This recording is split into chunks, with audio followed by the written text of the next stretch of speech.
James and I, my brother and I, have been at this for pretty much 40 years now. And, we've went through all the evolution of smiles. And when we saw this topic come up of smile architecture, it's like we thought, okay, this sounds really exciting, really innovative. And I'm really excited. I have not seen the presentation myself, so this is all new for ourselves also. But one of the things we want to do is always help equip dentists to get their vision, what they see, to the patient. And I think this is going to be able to achieve this.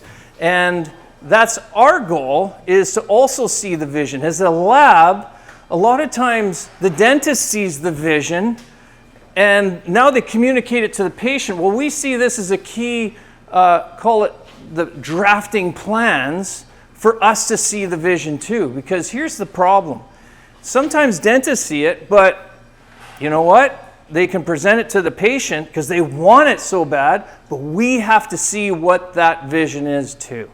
And it sounds really simple, but it's not. When you have a demographic of people that have high aesthetic expectations, no longer can we just do a pretty smile and that we think's pretty, that the patient thinks it's pretty. So that's why we are so behind this communication, and I want to thank everyone for being here.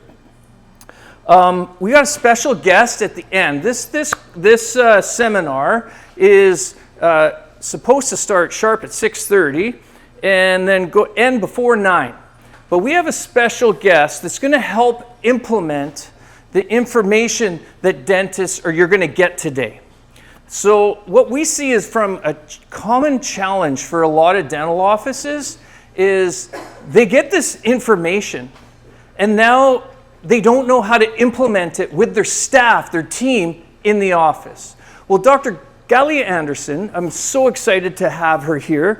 She will be giving us 30 minutes of just undivided attention and why her services as a consulting service will help you as a general dental office to implement this information. Whether it's this or just being more, having systems in your offices. That some offices, veteran offices, got this figured out, but you know what? There's a lot of big demographic of dentists that are having challenges with implementing systems, HR, all that stuff, and even telephone, how to handle a telephone conversation with a new patient. Anyways, we'll leave that, and we're excited to see that after 9.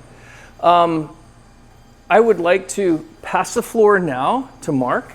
Mark Stevens, you have been such a pillar in our community in helping the flow of digital information, helping dentists with digital information, and we feel like we're honored that you helped us put this course together and get this amazing topic and speaker going. So I'm going to leave the floor to you, and thank you again for supporting us too.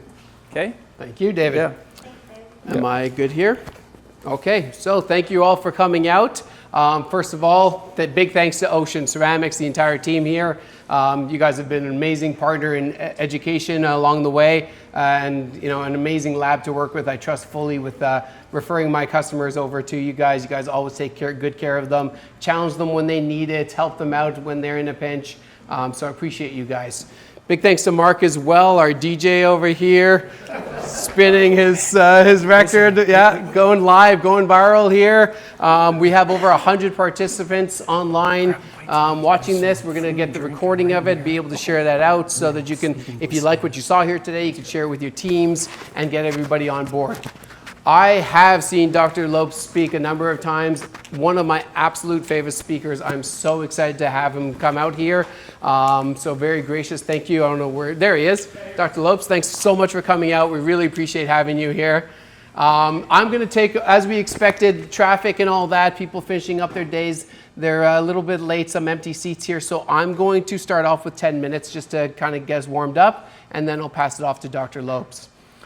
So my name's Mark. For those of you who haven't met, I think I've met everyone in the room. I've been with iTero for almost 8 years now. And, may seem like a short time, but in digital technology, that's a couple lifetimes. And in that time, I've seen the iTero go from a great PVS replacement machine, mainly for Invisalign perhaps, to one of the most robust and comprehensive tools there is available in the dental industry. I'm really proud to be working with this company and the products that we have and the level of dentistry that we're able to help offer to the patients. So I want to take a few minutes to talk about some things. Dr. Lopes is going to go into Smart Architect. That's the meat and potatoes of the meal here. It's so exciting, absolutely revolutionary, innovative new technology. But before that, what I was going to talk about a little bit is what do we need before we are doing this fantastic treatment planning, treatment presentation software? We need a couple things. We need to acquire the information, and we need to make sure that the patient understands fully the problems and the consequences of not correcting that dentistry, right? So I'm going to take a few minutes to walk you through that. Mark, is my screen here? There we go. So I'm not going to jump in and scan right now. I do have my scanner with me today. If you want to see it later, please come on and grab me and I'll show you what it can do. But we recently launched the new Lumina. Okay, I've been doing this a long time. We've had a lot of great software over the years. But you know what? If you're not able to capture the scan in time, then you're not going to be able to use all the amazing tools that we have to offer to communicate to patients. The Lumina is small, it is fast, it is clear, it is an unbelievable machine. When we're talking about acquiring information in an office, we can pull out the SLR camera, we can dip that mirror in hot water, we can try to get that right angle, we can use the retractors, we can pull out the IO camera, we can upload that into the system, we can take the bite wing, bring out that big intimidating arm, run for the hills while the CDA runs out of the room like they're trying to escape a nuclear fallout, right? All of that to try to capture and acquire some information, the PVS impression, the study model that's poured up afterwards, all of that can now be done in one quick seamless scan, okay? So I'm happy to show you a little bit more about that later.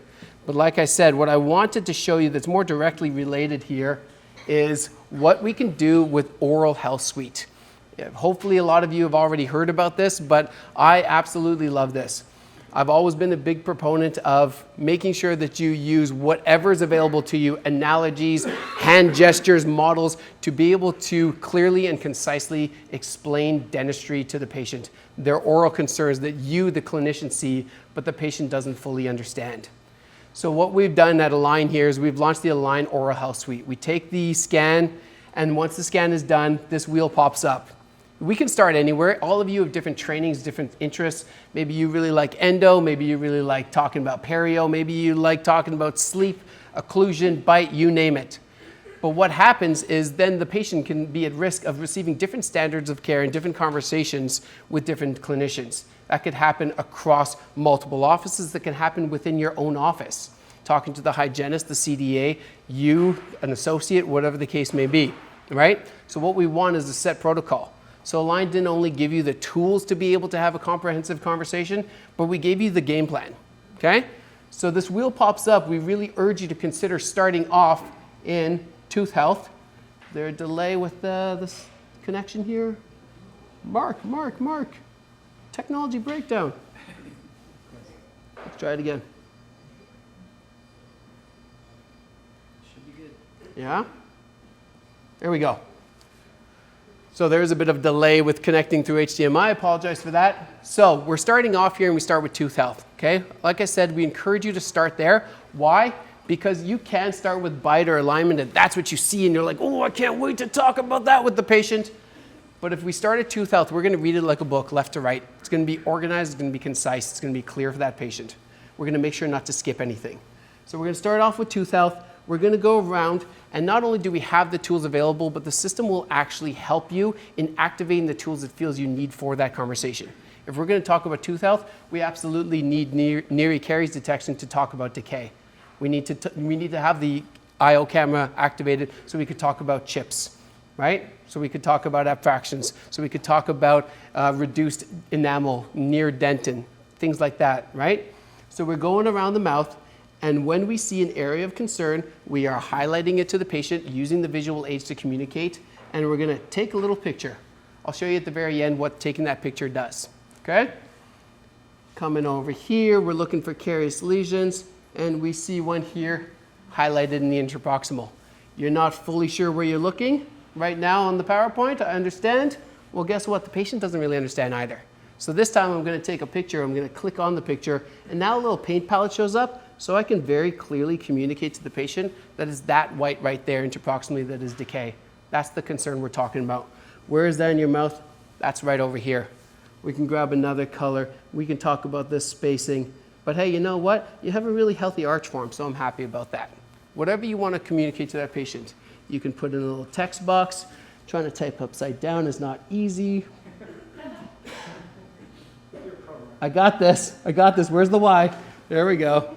All right? Make a little note. Talk to the patient about it. Hit keep.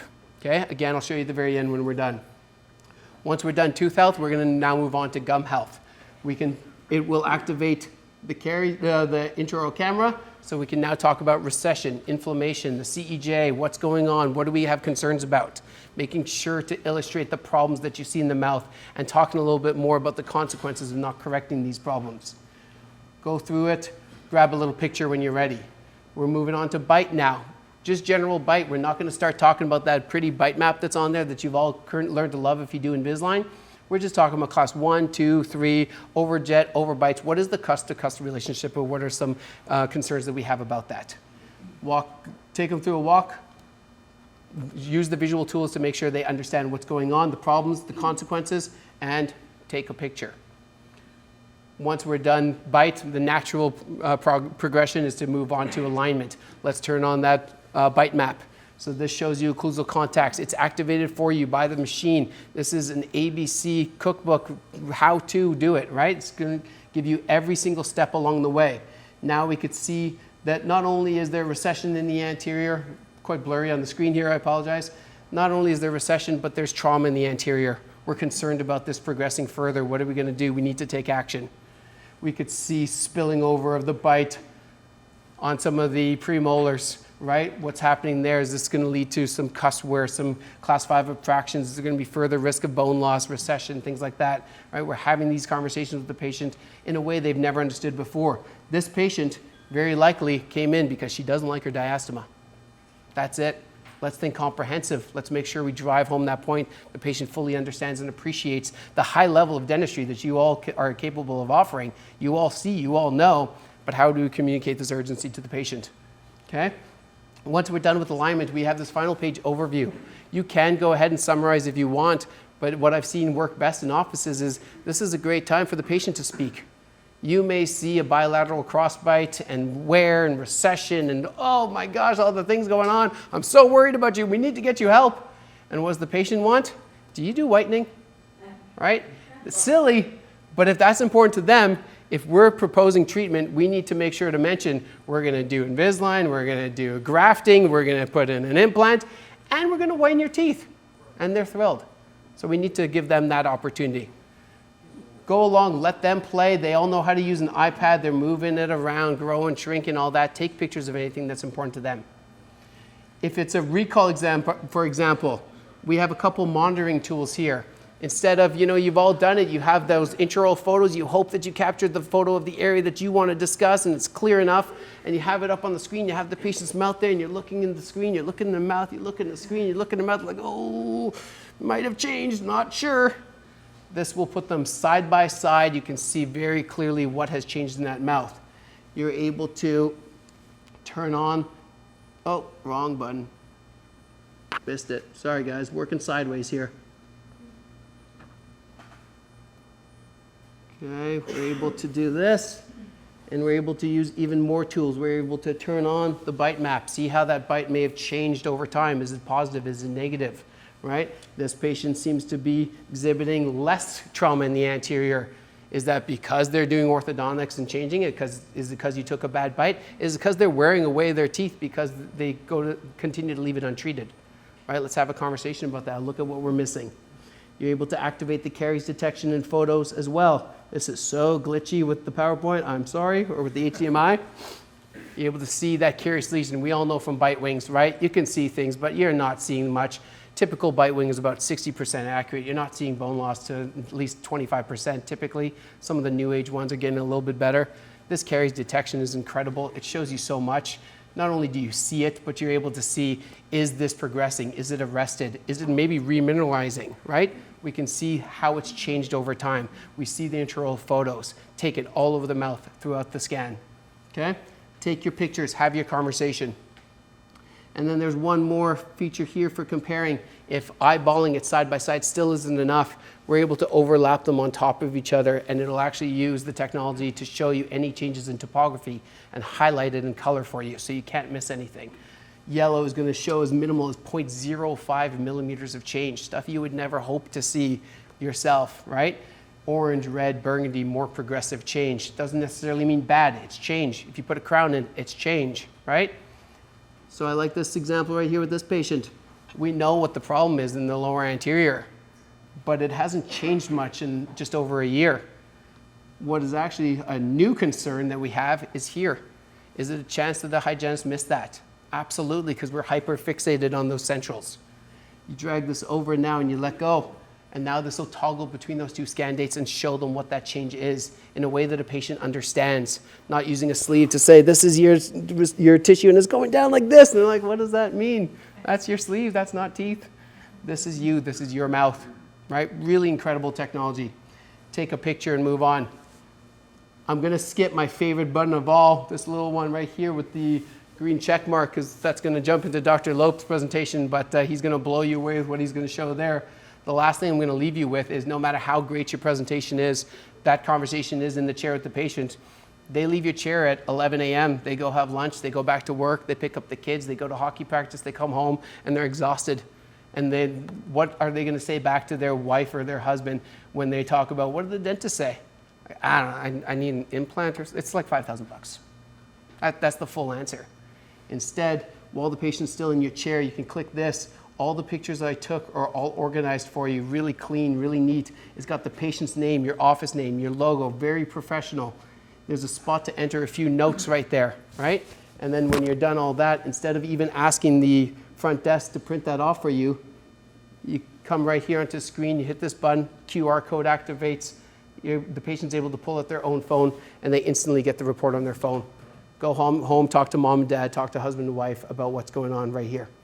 It will increase your treatment acceptance. It just makes what you're doing in a day worth it, because you have these great conversations and the patient's not delivering this message when they go home, or even if they're not delivering to someone else, are they really walking away understanding that? And if they have to think about it a month later, or hold on, maybe my next round of benefits or something like that, if they're thinking about it, they're going to forget what you talked about. And this isn't just, maybe you should get this haircut, maybe you should buy some shoes. This is their health.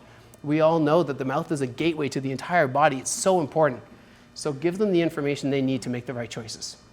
Okay? This is the comprehensive look at how the iTero can help walk through that communication with the patient. The next step is the treatment proposal, and Dr. Lopes is your man for that. Thank you.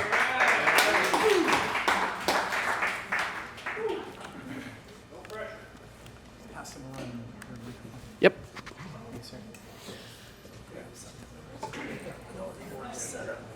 Did it connect? We're good. Yeah. Yippee. Yippee.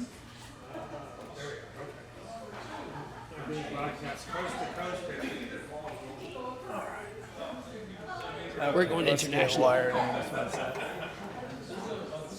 Ladies have a compact.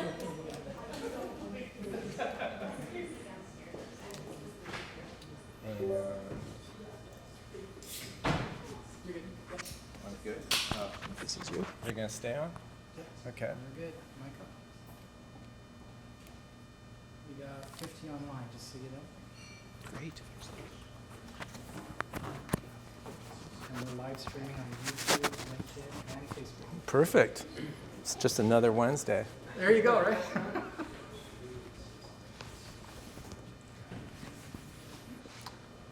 All right. So I'm not up and I'm up. I'm not up. Is this the new one that you put in? Yes. So are we good? We're good, yeah. Okay. Hi. So, it was really quiet in here. Really, really quiet. So I always like to start with gratitude because I think that's a good practice to have. I like to give gratitude to Ocean Ceramics and David, James, and Tyrell for having us, hosting us. Thank you. How about we thank them? Come on. Come on. I mean, they put the party lights up and everything, right? It's actually a good setting. I kind of like it, especially if, you were working. Oh, no, I like the party lights. No, it's good. But if you go to sleep, we're popping the big lights on, so just know that. But, I'm really thankful to them, but also, I think we need to rev up the energy a bit. Nothing against root canals. Is there an endodontist in the house? Any endodontists? Okay, so this isn't an endo boot camp. All right, really serious, right? This is Invisalign. It's serious, but it's fun. All right? And what kind of disappointed me is Mark over there. If any of you have had the pleasure of actually working with Mark, collaborating with him on how to optimize the iTero, that was one of the best. Where is he? Where'd he go? He left. He exhausted himself. He exhausted himself. That was one of the best presentations of the digital workflow in iTero that I've seen. And I've seen a lot of people. I've seen a lot of people. The way he demonstrated what he showed you, and this isn't working again, I don't know. You're good. Oh, you're controlling all that? Oh, that's really sneaky and weird. Wow, that's like, I'm not sure. Okay. Just do your thing. Okay. Is that, I understand you're going to get a nice little adjunct at 9 o'clock tonight. Woo, hang around on how to communicate with patients. That's essentially what it comes down to, right? How do we help them make powerful choices? It may not be the choice that we think is the ultimate choice for them, but they're empowered with knowledge to be able to make an informed decision. And I'll tell you what Mark just showed you right there, that's the heartbeat of it right there. That is the heartbeat. And we're going to build on that with Smile Architect because it's not just seeing as believing.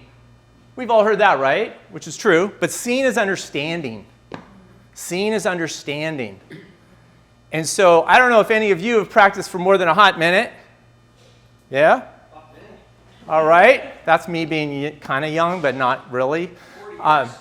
So is that for those of you that can reflect on some decades of practice, or at least quite a bit of time, what's available now with technology is earth-shattering on what it allows us to do is just in communication with patients alone. So I would hope for my part, you're going to show a little more energy, a little more engagement, because what he was showing you, I saw stone faces, and my God, that is unbelievable to be able to use that, isn't it not? I mean, come on, that's crazy, the story that can be told visually. So now I was asked to come and share Smile Architect with you, which is some would say, like, we have a great faculty member, Dr. Andrea Hofat out of Toronto, and she said right in front of me, sharing it out loud with others, that it is the single biggest gift that Align has given GPs, has given general practitioners, has given dentists, the single biggest gift. So it's pretty exciting to bring it to you. So what we're going to do today is we're going to dive into first kind of a little bit about what sets context around it, and then we're going to dive into the tools. We're going to have some fun. And I hope you have fun. I'm going to get you to laugh. You're going to laugh. You're going to laugh. Yeah, I'm not going to tickle you. Don't worry. It ain't going to happen. It's not going to get awkward or inappropriate. So just... He's an American. I was actually happy a Canadian team won. Anyway, that's a whole other story. We're not going to go there. When I move to BC, then we can talk. No, I'm not going to go there either. But just a little bit of context of why, you might see that I'm a little elevated and excited about being able to bring this to you is so just a little background on myself, but again, some context around why I'm here is so 20 years of private practice. So we're all one. We have far more in common than we have different. I'll assure you that. And during that 20 years, I was very blessed to learn from some amazing people. And I'm sure we all can share like some people that have influenced us, people that have helped us on our path, right? I was pretty ambitious with it. Thank you. I was pretty ambitious with the clinical part, but also the practice optimization, practice performance, practice coaching part. And so, again, the blessings were throughout on how do I learn how to do the type of dentistry, but how do I also develop a team that's very, very strong and united, and then also communicate to patients in a great way too, so they're part of the team as well. And how do I leverage technology within all that? So I joined Align in 2016, and I think it's helpful for dentists to understand, when you talk about Align, is that 2016 really represented a bit of a pivot point with Align. is when we created what's called our GP channel, general practitioner channel. So before that, there was one channel. They didn't call it a channel because there was only one thing. And it was, we do what we do, and orthodonts are our primary, focus, and the general dentists are a nice cherry on top. And then in 2016, they started to realize, in oral health and aesthetics, the general dentistry office is actually the hub, especially for adults. That was kind of a realization, which might shock you. Thank Ryan Mollis for. Thank Ryan Mullis? Yeah. I'll be sure to thank Ryan for that. It happened a little before Ryan, but I'll be sure to thank Ryan for that. And so in realizing that, they created this whole side of the business. And so by creating that, they needed people, and so I was part of that. So I was offered, just an incredible opportunity to be the first clinical director of this new global GP channel. It's like, wow, this is amazing. So what it afforded me was visibility across practices all over the world to see what are all my colleagues doing, the ones that are just super high performers and do it so well in different ways, clinically, or how they manage their practices. And where's the gaps between those that maybe don't do it quite as well? And at the same time, be working on product development at a line behind the curtain, seeing how this stuff is actually created and having an influence on that. So it's with that I want to pay that forward. That's really my goal. Every time I have the privilege of connecting with colleagues is what can I possibly give you that I've been blessed enough with? And that's really my intent. In 2016, I was assigned to a project. It didn't have a name. It was just an idea that had been tossed around. And they thought, maybe we ought to develop this thing. It grew up to be Smile Architect. So that's part of why I have a very personal connection and motivation and enthusiasm of bringing it to you today. So without further ado, of course, everything I share is my personal opinion. If you see anything offensive, we actually have a leader of our Canadian business right in their back. You can not let her know what you find offensive. With Kim, you can tell me, because it's all my personal observations and opinions. I'm going to skip past this, because the engaged part is if you brought a laptop, but I'd like us to be engaged anyway, because this is a small group, right? You've already given reactions. I appreciate that, David. So you feel free to react, but feel free to ask questions too. You can interrupt me too. It's pretty small and intimate. Don't worry about that. Now, when we teach Smile Architect, first I just want to ask y'all, who has used Smile Architect? Well, okay, great. You got a good audience. Who has heard of it or seen it? Who's seen it in action? Okay, so and I can't see the virtual audience. They're raising hands and no one's paying attention. Or at least you are, but I'm not. So one challenge is that, with a group this big, especially our virtual group, sorry, I forgot them for a second. Yeah, don't forget them. You need to give me a virtual kick.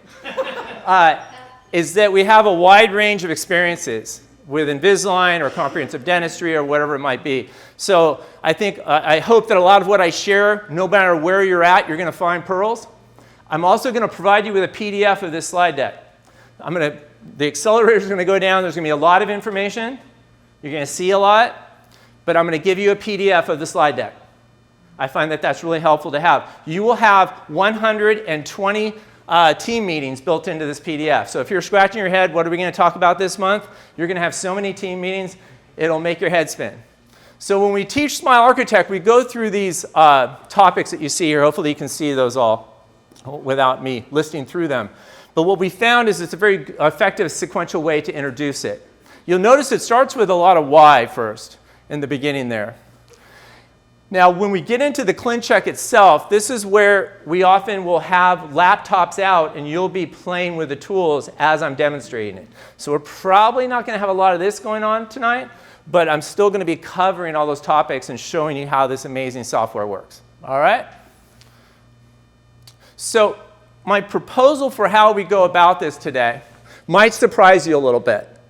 But given what Mark just showed, and given what you're going to hear at 9, it couldn't be better. The setup between David and Mark, it's like I couldn't have asked for more on what you guys both spoke to and how you did it.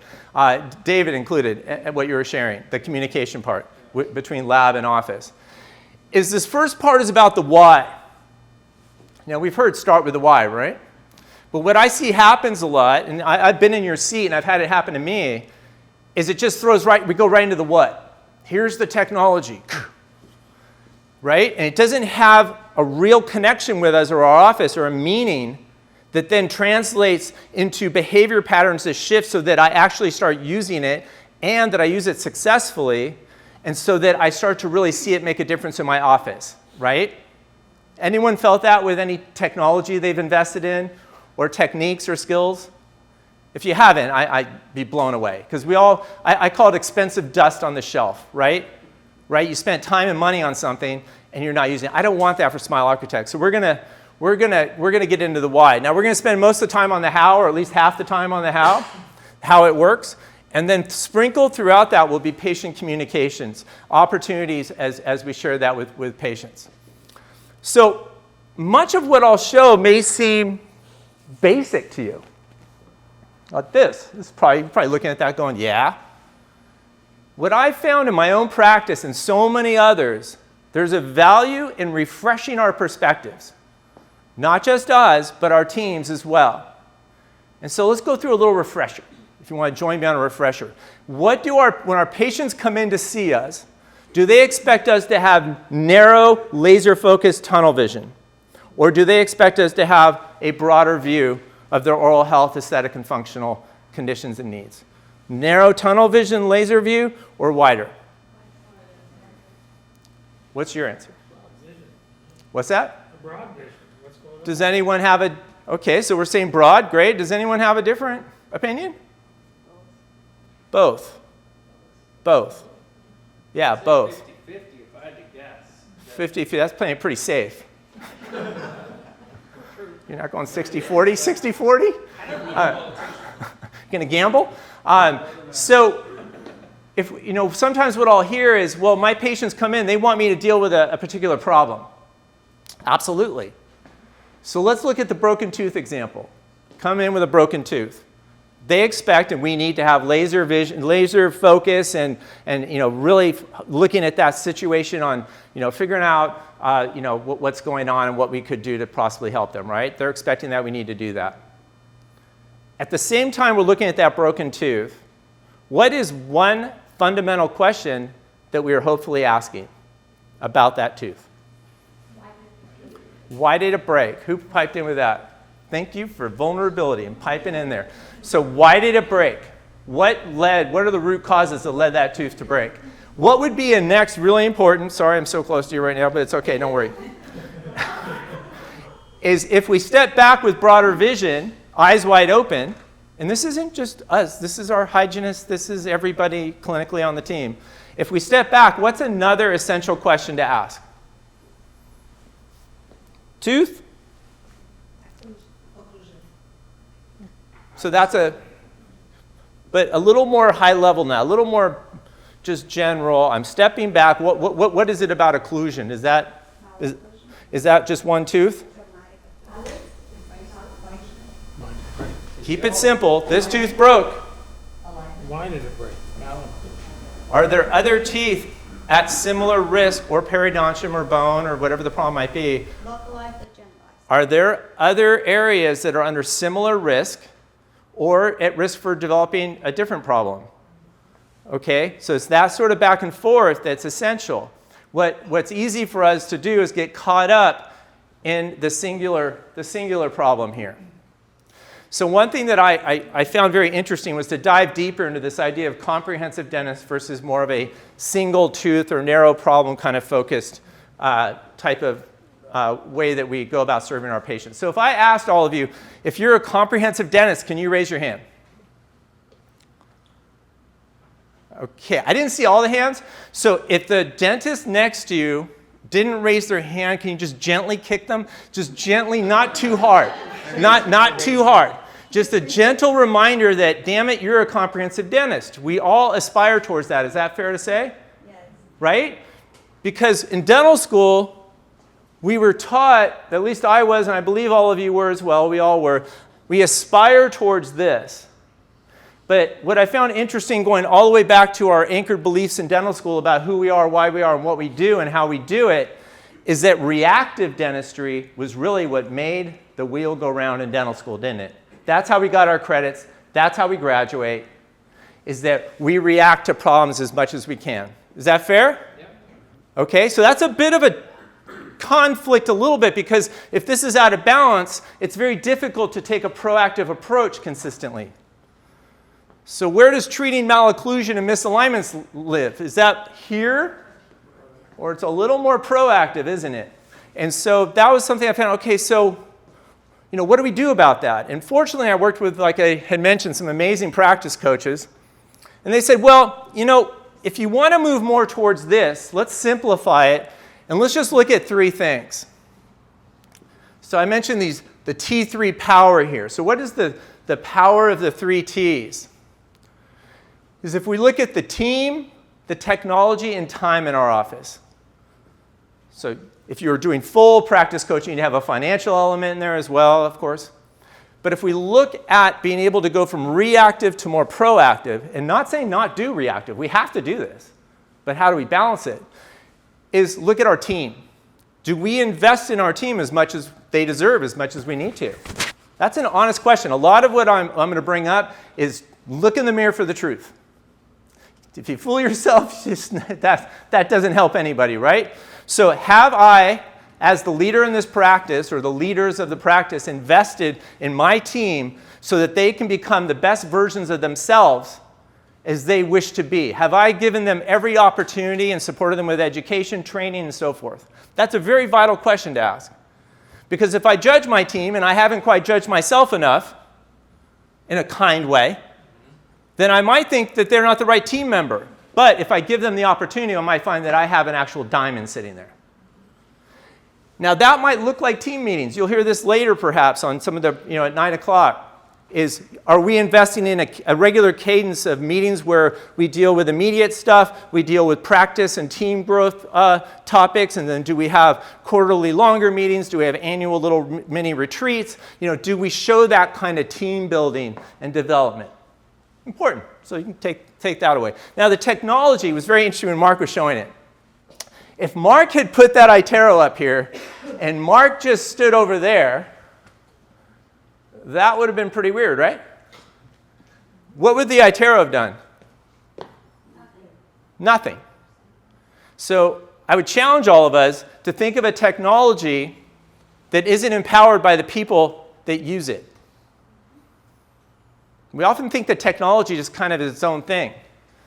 So whether it's iTero or whether it's ClinCheck or whether it's Smile Architect, is that the technology is designed to empower the people. That's what it's created for. I know at Align that's the motivator, because I was behind the curtain for 5.5 years developing this stuff with them, working with them. It's developed to empower the teams, the doctors, the entire team, and serve the patients. But the team has to empower the technology like Mark did. What if Mark didn't know how to do half of what he showed? That iTero would have just been like, any other scanner, right? And so both of these are to synergize together.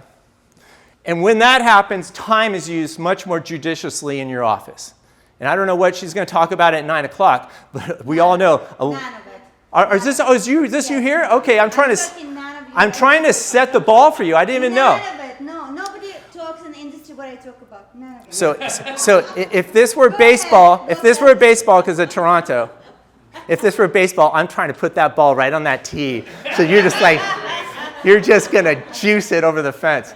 Okay? Thank you. Yeah, no. I respect and appreciate you. That's why I'm mentioning it so much. Is that with the time is we all know time is so important, but time is important financially. It's also from a fulfillment, prosperity. How do I feel about what I do and my day-to-day? So very, very important, right? So these 3 things. So as we do that, of course, it helps to have what I'd call driving beliefs.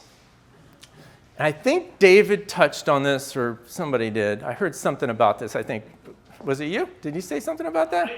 I said many things tonight. Yeah.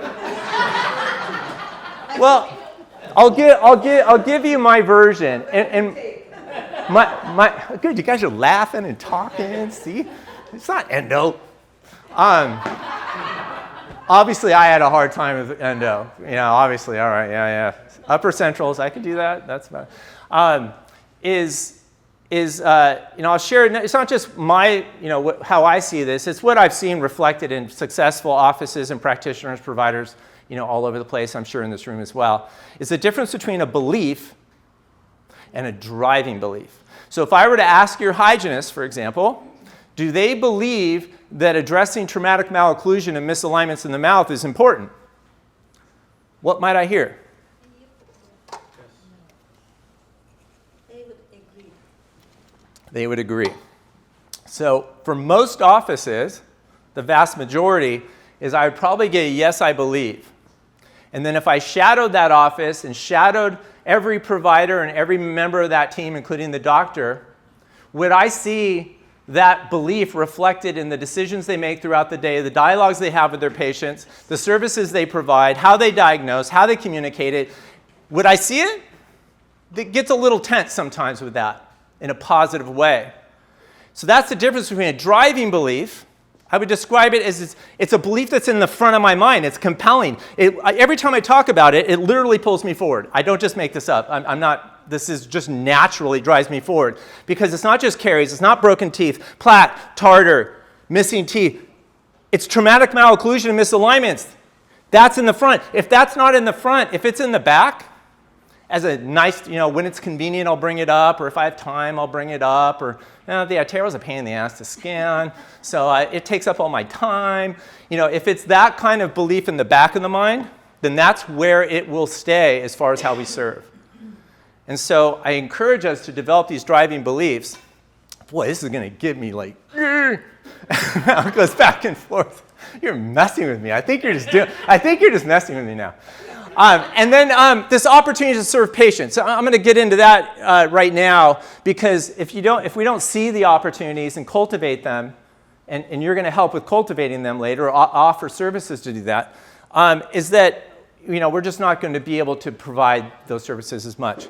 Now, I've mentioned the team, I've mentioned the doctor. Who am I missing? The patients, right? They're pretty important. Pretty important. Kind of. This isn't just a colorful slide and fun to talk about. It's that this is reality. And I know we've all felt it, but it's consistently, do we represent these driving beliefs unified as one team, rowing strongly in the same direction with the same cadence, with determination, focused on why we do what we do and who we are, because the patients will see it. They'll feel it, and they'll gravitate towards it, right? Don't they pick up on disorganization and chaos versus? Absolutely. So this is key. Now you may say, well, I hope he gets the Smile Architect soon, and I am going to get to it really soon. But I'll tell you, if you walk away with one thing tonight, I hope it's not the tools on Smile Architect. I hope it's this stuff, because that'll fuel your success with the Smile Architect. So to get that driving belief, it's important that we have some clinical agreements. I would expect that every team member on my team would be able to teach me back the slides I'm about to show. And not because they memorized it, because they have a driving belief behind it. I want to hear it and feel it from them. And if they can't do that, then I'm going to work with them. And after my investment in them, if they still can't get to that point, well then, as tough as things are with staffing, it might be time to let that person go, because you need everybody going the same direction. So the first part is just denture setup 101. So we have maximum intercuspation here in the center, a static system staying still, and we know that the posterior 2/3 of the mouth should carry the heaviest strong vertical loads, and the incisor should have a lighter load in MIP, right? Articulating paper, tug, tug, rip, pull out with a stripe. No primitism. Yes, thank you. Now we're getting into the weeds. So this is just a simple, what I'm going to show is basically Coyce, Pankey, Dawson, Spear, all that wrapped into one little few slides. So here is the static system, but holy smokes, it's not static. It has canine rise as an example, and anterior guidance as an example. This is a dynamic system, or what we might call a chewing engine you see up here. So this is huge for patient communication, okay? So maybe not the first pearl, but this is a big pearl. Is how do we communicate what's complex to patients in a simple way? Is relate to an engine that they can relate to, and your team members. Think of a car. Think of a bike. Think of any mechanical system. The parts have to line up reasonably well and work in reasonable harmony, don't they? Agreed, right? So what happens in any of those engines or any of those mechanical systems if the parts are off a bit and these teeth on these gears, for example, don't mesh together so well? What might we see a risk of? Breakdown. So we might see what's that? Catastrophic failure. So, okay, so we're jumping right to the catastrophic. What might lead before that? Can we avoid catastrophe? Yes. What are some signs and symptoms we see? Fractures, TMJ. Okay, so we're jumping right to oral. Let's keep it back where the patient can relate. Headaches, migraines, snoring. Get out of the mouth. Get out of the mouth. Clicking, I'm talking about cars and bicycles. clicking. I haven't got to the mouth yet. See, we jumped to the mouth, right? Patient open. So what happens when the car doesn't line up? We start to see wear down. You already mentioned breakdown, so we're going to get the breakdown. Parts start to wear down, right? They're rubbing on each other. They start to wear down. You might hear some things. You might hear some stuff in the joint too, but you might hear your car making noise, right? So when they don't line up, the absolute fact of a mechanical system is that it creates tension in the system. It's unavoidable. Lack of tension or manageable tension, not so manageable tension, right? Does anyone debate that? A mechanical system where parts don't line up and work together creates tension. The tension over time can increase the stress.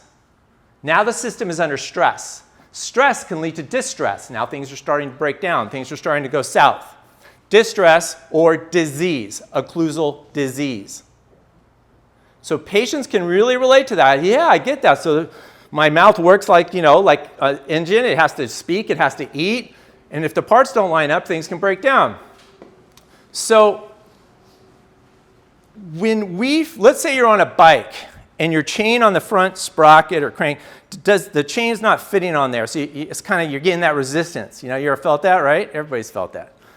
Or let's say your car is sputtering a little bit. You're pulling out of the driveway, it's sputtering a little bit. Is your natural reaction to lay off the gas pedal or lay off the pedal of the bike? Is it? Do you lay off? Well, you're a smart dude. We floor it, we gun it, right? It's like, I'm going to work right through that resistance, especially with a bike. It's like, you just kind of push harder.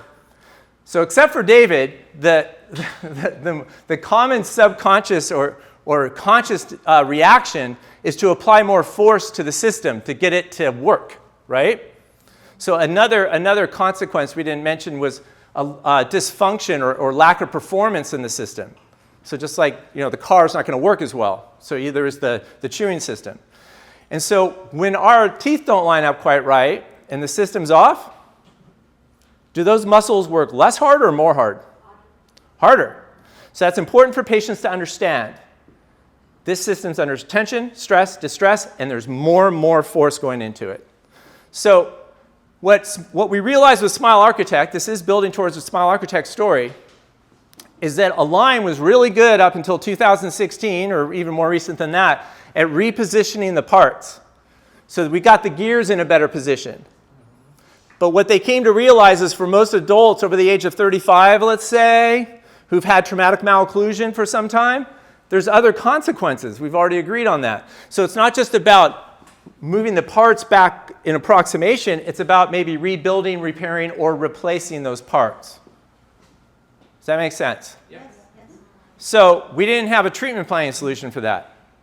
So we left most of the adults and dentistry in them kind of hanging because the moving the teeth wasn't the whole story. This is another really effective way to communicate it to patients and also just to refresh ourselves and our team. Is a simple triad of functional occlusion or that chewing engine. We have the TMJ here, so we have a jaw joint there.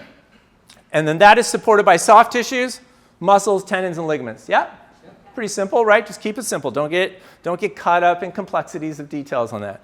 So the last degrees of closure is an arc closure. It's a hinge. Yeah? Okay? The last degrees, the very last degrees. Can you just give me the last degrees? Not the translation's done. It's just right there. Just give it to me. Come on, give it to me. A little bit of maybe, just a little bit. All right.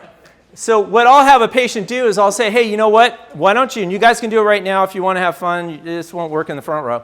But you elevate your one of your feet off the ground and just swing your lower leg at your knee joint. And you should feel not much resistance. It should be, like pretty comfortable, right? And then you have the patient just gently kick maybe the leg on a table or something that would deflect the foot left or right, or maybe just stop it abruptly. And ask them, does that feel as good? No, because it's not letting this joint and muscles move how they should, so I'm getting tension. And then right away the light bulbs go off and they go, oh, well that's like the teeth, isn't it? So if these teeth aren't in harmony with how this part of the system wants to work, then there's going to be tension like that chewing engine you talked about. Do you follow this storyline? Yeah. And when you tell it like Mark did on iTero, oh my gosh, what used to take so much time, maybe additional visits and so forth, can be done so fast. So the tension builds here. The tension also builds in the musculature. So let's take a quick look at what happens with the teeth. I'm really trying to get us to reignite that driving belief. And I know maybe I'm preaching to the choir with some of you, but I find it is always good to refresh. So let's look at these back teeth as an example. They handle vertical forces really well. Just say yes, David, please. They handle vertical forces really well. As the forces get more transverse or horizontal, it introduces risks to that tooth and the periodontium bone around it. So that little innocuous contact on that triangular ridge right there may not seem like a big deal. And it may not lead to any sort of catastrophe here.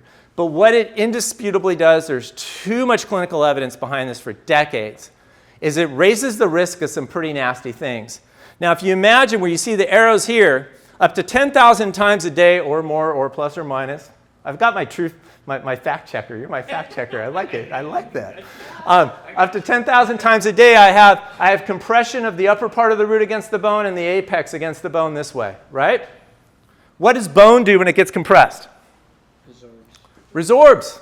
Bone doesn't like that. It runs away from that. Doesn't like that.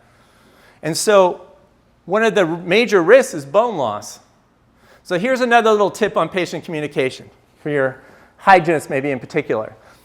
Is I would ask you, if a patient comes into your practice and they haven't complained about gum recession, so it's not on their mind, they're not bringing it up, and your hygienist tells them you have gum recession or gingival recession, to get really medical technical on it, does your patient just drop everything, jump out of the chair and go, oh my God, what are we going to do? We have to do something. Do they react with that kind of vigor on what are we going to do, right? It's laughable, right? But what if you told that same patient, you're losing bone around these teeth or that tooth, and that's what holds the tooth in your mouth? You just got quiet. It grabs your attention. We hate losing bone. We don't really care about gingiva. I don't know why, but call it for what it is would be the main point here. Is if there is significant recession, there is a bone loss situation going on. Last I checked, gingiva doesn't recede 4 millimeters in exposed bone that's bleeding. That would be another problem, pathologic problem we'd have to look at. So call it for what it is. We have abfraction lesions, of course, but we also can get a little mobility in the tooth. Why can we get some mobility in the tooth? What is the patient doing every day that introduces some similar forces to a procedure you might do in your office when a tooth is hopeless? Huh? What do we do? Luxate, right? We widen the PDL space. We loosen the bone attachments. We luxate the tooth. That patient is introducing some similar forces without even being aware of it every day. That's pretty bad. I'd want to know about that if I was a patient. We can have horizontal fractures of the cups. Those, of course, are the easiest to see and for patients to feel with their tongue or see in the mirror. How about vertical cracks? So it's a marginal ridge. There's a little crack. I'll say there's a crack in the marginal ridge.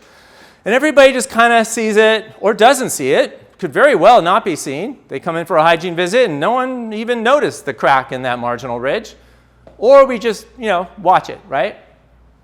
Sound familiar? Right? Yeah. Because I ain't going to do a crown on that right now. I could go interproximal and bond in a composite, which ultimately maybe I decide to do that. How about if this propagates towards the pulp or down the length of the root? How do we feel about cracked tooth syndrome? Not good. It's terrible, right? That's where I do like having an endodontist in the room, is they'll say, yeah, if it's propagated like that, we usually can't save the tooth. It's an extraction implant situation. So between the vertical cracks and the bone loss, we have two of the leading causes of tooth loss. Pretty dire, right? Pretty dire. I know, this is all, you know all this, right? So I'd ask your team, do they know it all?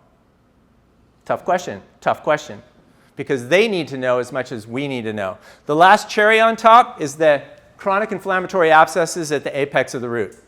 That is a pretty dire set of consequences that a patient has no clue about.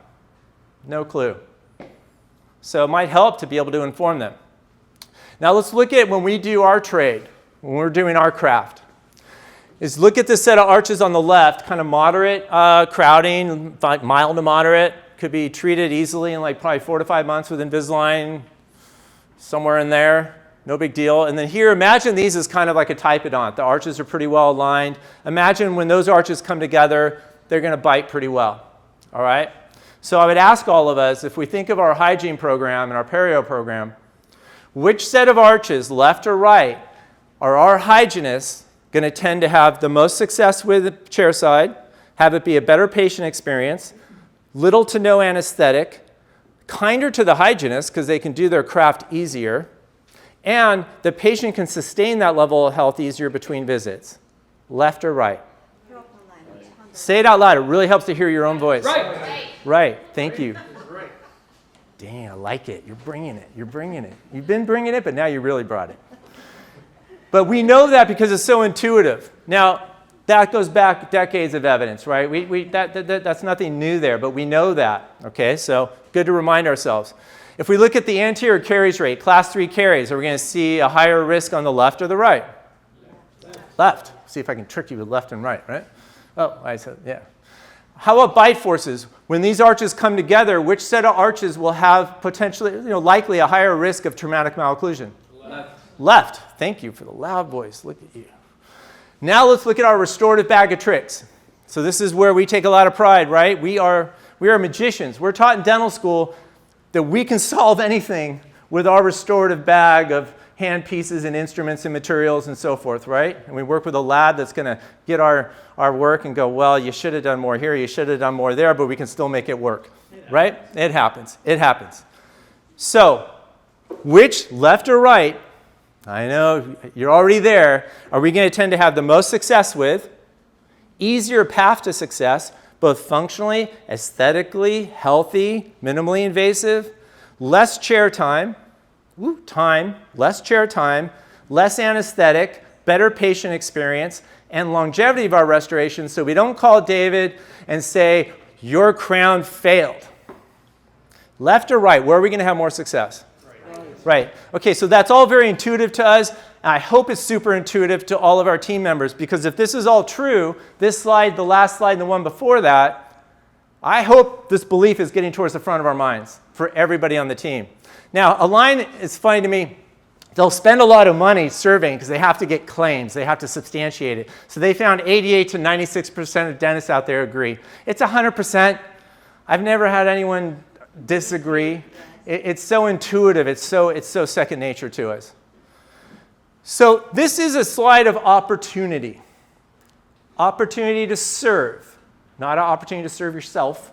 Opportunity to serve your patients. If you look at the left-hand column and look at those conditions, hopefully you can see them all. Ask yourself, say out loud, how often do you see an adult come into your practice with at least one of those? How often? Every day. Every day. Oh, you guys aren't beating the 5-second mark that usually happens. Just every day? All the time. All the time. Every patient. All the time. Okay, you fell a little bit behind that. I'm sorry, guys. It took about 7 seconds, I think, there. So we can at least agree this is super prevalent, right? So the next question to ask, which is a little more uncomfortable and creates positive tension, is how often does that same patient come into our practice, let's say for a hygiene visit, and then leave without an appreciable understanding of the condition they have or conditions or the risk in the future of those conditions getting worse. So they come in, they meet with your hygienist, they have a great visit, family, vacations, jobs, their teeth feel sparkly clean. It's great. Do they leave with, are you comfortable, I should ask? Are you comfortable how often they're leaving without an appreciable understanding of that? You are comfortable with it? Well, then you have a phenomenal, exceptionary outlier type practice for most of us. Then you're using your iTero very well. Because when we look deeper into our practices, we tend to get a little uncomfortable with how many adults are going in and out without understanding that. So what's the opportunity? If we believe those first few slides, it's not just to patch the work either restoratively or periodontal procedures, it's to treat the root cause. So to address the root cause of what contributed to it, and then we get better solutions, easier solutions when we actually address the problems. As I mentioned earlier, it's really statistically the minority of adult patients over the age of 35 removing the teeth is the whole thing. There's usually some other consequence if they've had traumatic malocclusion. Now, of course, there's adaptive misalignments, and there are exceptions, but they are certainly exceptions. Actually, I'm not going to get into patient communication today, but so I want to mention this real quick because this is a great way to communicate it to your teams. I do get into patient communication, but not specifically. I go deeper into it, but I'm saving that for you. Think of your phone. Don't pull it out and start looking at it, but just, I can pull out mine, so you're not, okay? We get used to this device giving us pop-ups and alerts, right? It says you should be paying attention to something. Yeah? It's pretty natural, right? Now that's just become reflexive for us. Well, fortunately for us, the adult mouth is sending pop-ups. The adult mouth, for those that have their eyes wide open and know what to look for, and it's not complicated, it's saying, hey, there's bone loss and wear on this cusp, or these teeth are chipped. Check for traumatic malocclusion. Is that fair? Well, that's pretty fortunate. There's pop-ups. What Mark showed us, there's pop-ups on the iTero in front of everybody. It's not just in front of us, it's in front of the patient. The iTero is one big smartphone saying, pay attention. That's awesome. I wish I had had something like that in the early years of my practice. Holy smokes.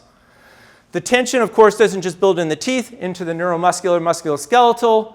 Oh, I was going to point out, David and James, I saw that up there, right? I did not notice it. I noticed it. I did not. That's a double. I got confused. I saw muscles, teeth, jaw joint. Oh my gosh, I love these guys. And then airway, which of course is super important, impacted by all that as well. But thank you for having that up. That was pretty awesome. So now we're going to swing towards technology because we scratched our heads at a line and go, what can we create to help dentists be able to serve their patients with these needs more? And iTero, they're scratching their head too. I know because I was helping scratch it. There was a lot of scratching going on. Hey, let's think better. Let's think more. Let's think outside the box. Let's reimagine possibilities and solutions. And so Mark shared a lot of what has happened at iTero. But what happened on the Invisalign side is we thought, what if they could treatment plan it easier?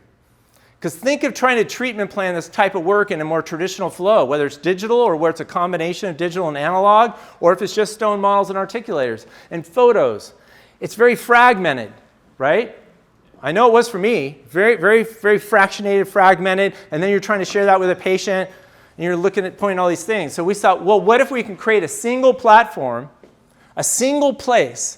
Imagine if that single place was showing up as I click the buttons, right, was accessible and simplified. So it's simple to use, and it's so simple to start that you literally have to click the mouse, I think, 2 more times.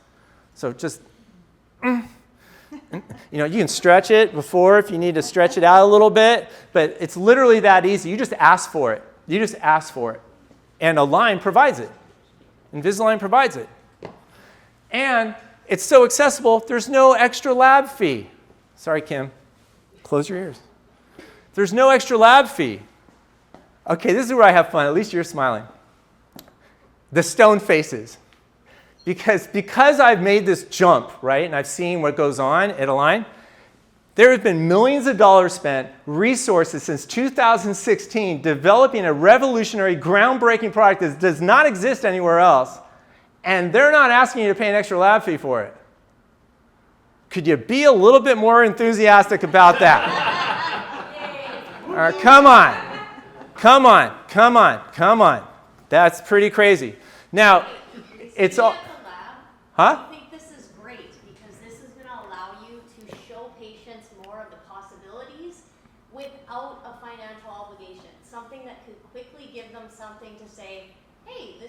possibility? Are you interested? Without having to send any records, without really doing anything. It's great for us. This is the preliminary. This is the blueprints, and then we take it and we take that 2D and make it 3D. This allows you to talk more about what you can do for the patient, and it's great. We love it. It's not about the lab fee. It's about planting the seed for the patient to offer them something better. Like, give them the dream. It's awesome. Let them know. Give them the information in a way that they can understand it. Love you for saying that. Thank you. And when we share this with labs, give a round, because that was so well articulated too. I mean, we should switch places. But you're reminding me too, when we share this with labs, in fact, one of the first in-person big lab things we did with Smile Architect was in Toronto. And I thought they were going to do touchdown dances, like dancing across, because it was like, oh my gosh. It's like that's what you shared was the communication part, right? And that you just re-emphasized. It's huge. It's huge. So imagine that it's because it's visual, we're already picking that up, is your treatment planning is not just up in here and trying to translate to something else. We're trying to reproduce your clinical imagination here, right? So there's a connection. But because it's visual and easier to treatment plan that way, also your patients can see it in a very visual, very personal, this is key, visual, personal, and therefore emotionally charged way. Think of yourself when something is very visual, and it's very personal, like my smile, my mouth, but you can think of cars or houses or anything else. It therefore drives emotion. And so a little bit on the patient communication part is, as dentists, we were taught to rely a bit too much, you might say, on logic and rational descriptions and all that. That's important. Patient education. That's all important, but without the emotional fuel that'll ignite it and send it somewhere, it often doesn't go anywhere, right? I know we all get frustrated. Why don't the patients want to do what we want to do? We didn't build the emotion. So this helps to build the emotion. Lastly, we are at a lab. They've already emphasized that last point. I don't even need to speak to it. I'm going to get to it later, though. It's all shared. It's a blueprint. We're creating a blueprint. So for those of you that aren't familiar with Smile Architect, I'm going to give you a little glimpse of what it's all about before we get into tools. And for those of you that are familiar with it, you might see it in a fresh new light.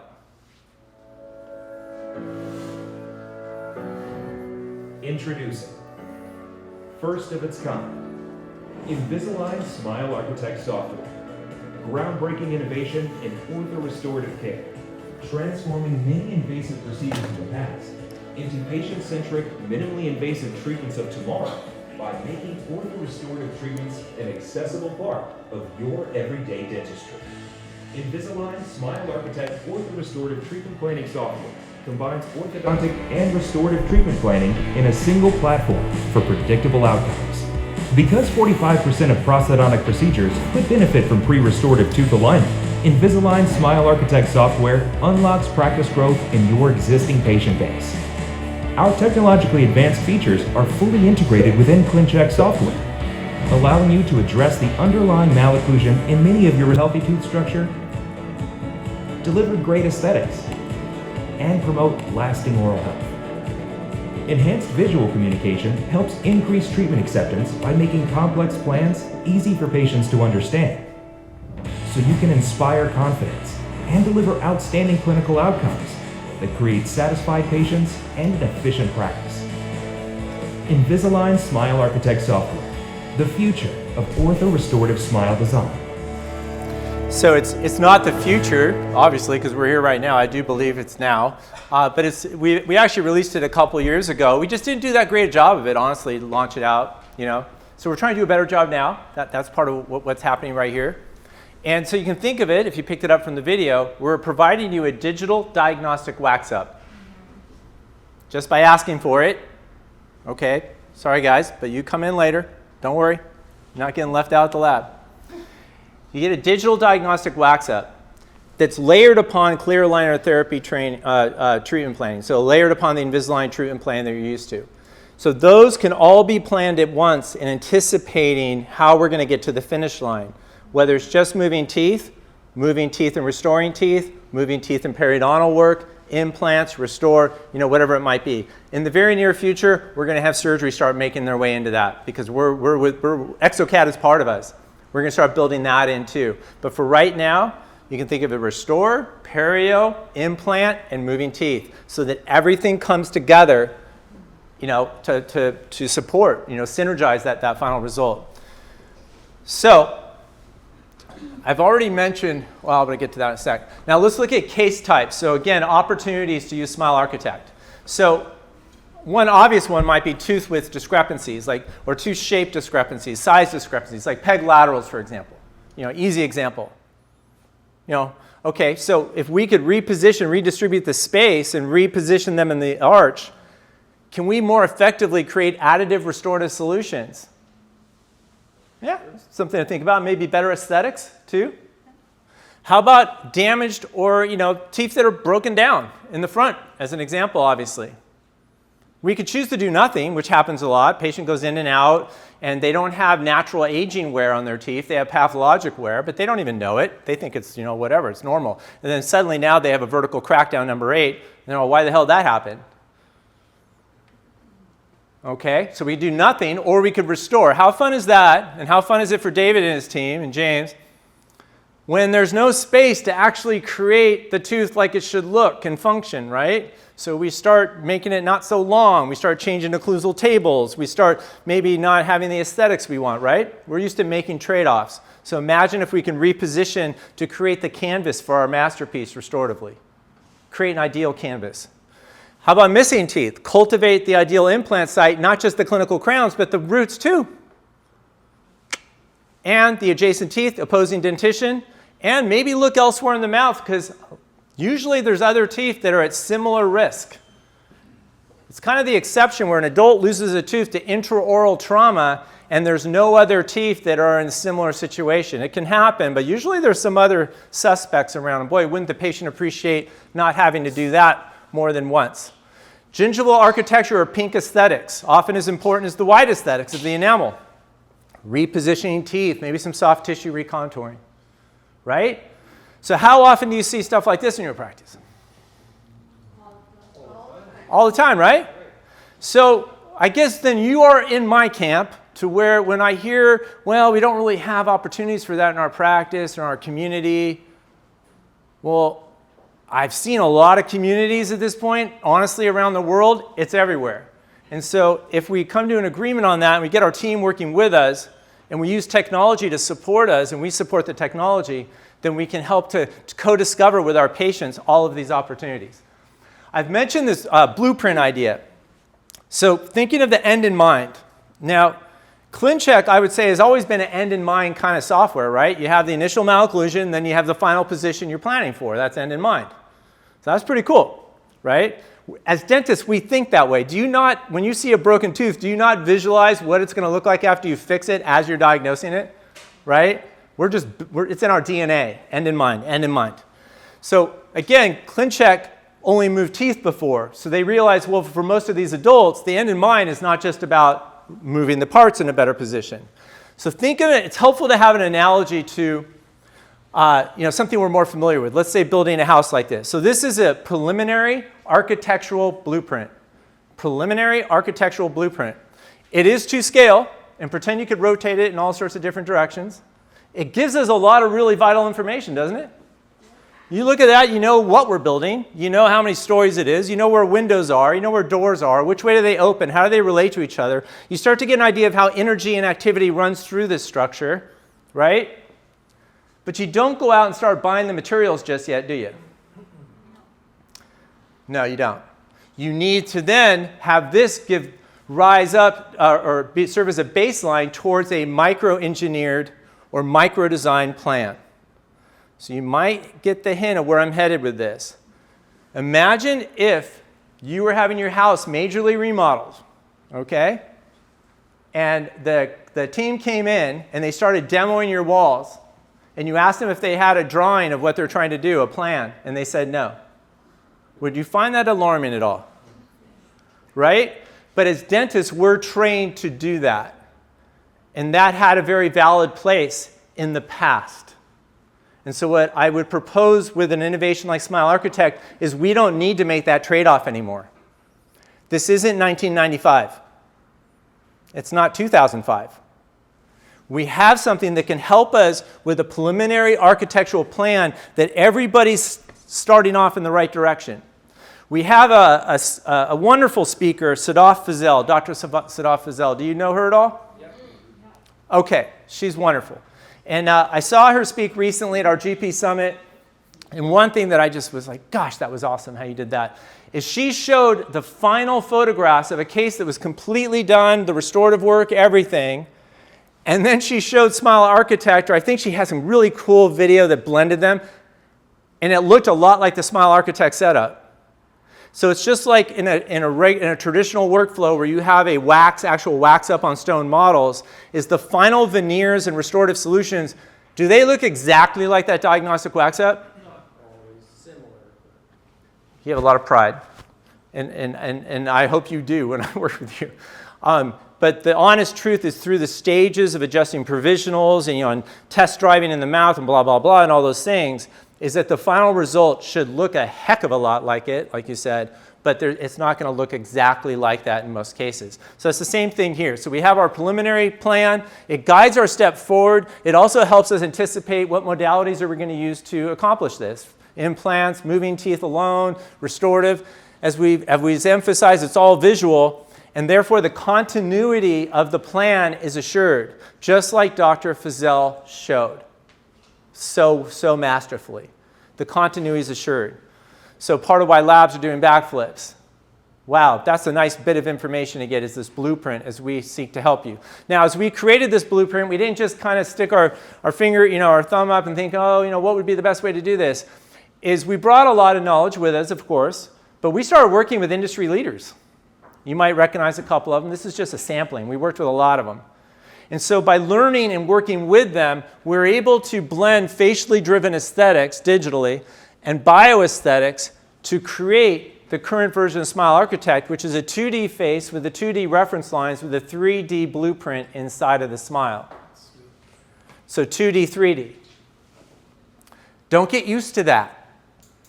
There is 3D facial scanning. It's so bright on the horizon, it's stinging my eyes right now. Because we're headed towards 3D, right? I mean, of course. Ultimately, the goal is to duplicate the patient essentially onto our screen so that we can treatment plan and explore different possibilities super effectively. So we blended these two, and the facially driven part, when you open Smile Architect, you'll see these lines. So we provide the face. The face has been there for years. So I hope you're using the face in ClinCheck when you treatment plan. But we added these lines. So some of them you'll find very familiar, such as the upper facial midline. Upper facial midline. The smile arc of the incisal edges from the central sloping back to the posterior. The tooth proportions, here from the central, lateral, and out to the canine. We use what's called the red proportion, recurring aesthetic dental proportion. You might be more familiar with golden proportion. Red proportion is actually what we found more commonly used in the larger smile design space, but we had to pick one way to go. They're not that different in the end, necessarily, but we went with red proportions. The gingival line creates the ceiling of what you might consider as the smile frame there, the upper anterior 6. The walls of that frame are the inner canine lines that ideally identify where the most buccal surface of the upper canines should be. So think of denture setup, centrals building out right to the canines. So it's very similar. Denture setup and smile design are just like are all together. And then of course that will have a lot to do with the buccal corridor. And then this horizontal line is a reference line that you can move up and down. You can move all these. You can modify every single line you see here, and I'll show you how to do it in the second half of tonight. But here it's set as kind of a face bow sort of reference on the horizon. But you can make it interpupillary or whatever you want.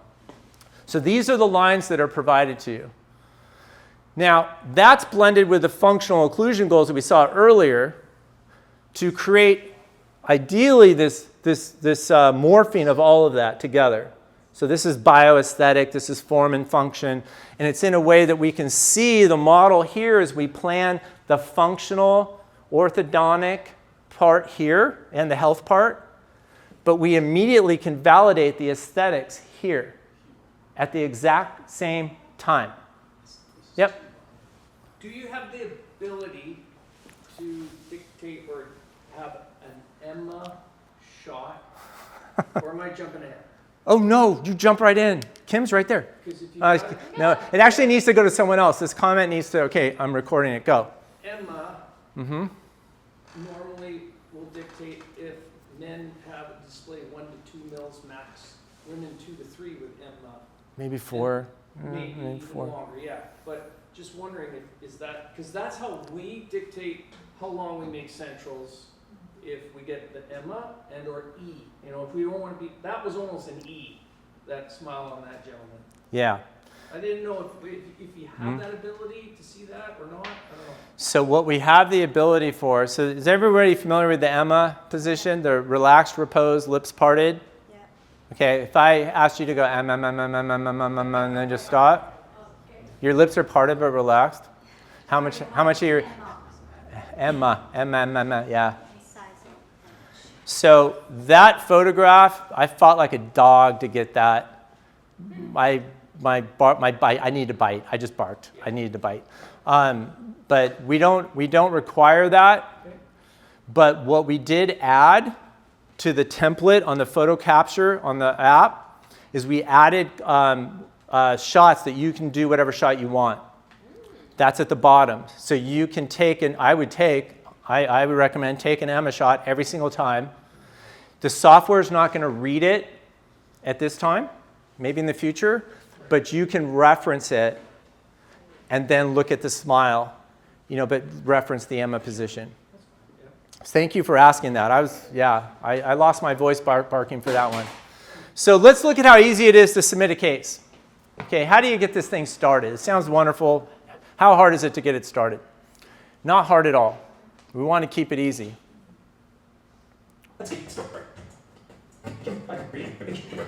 DJ.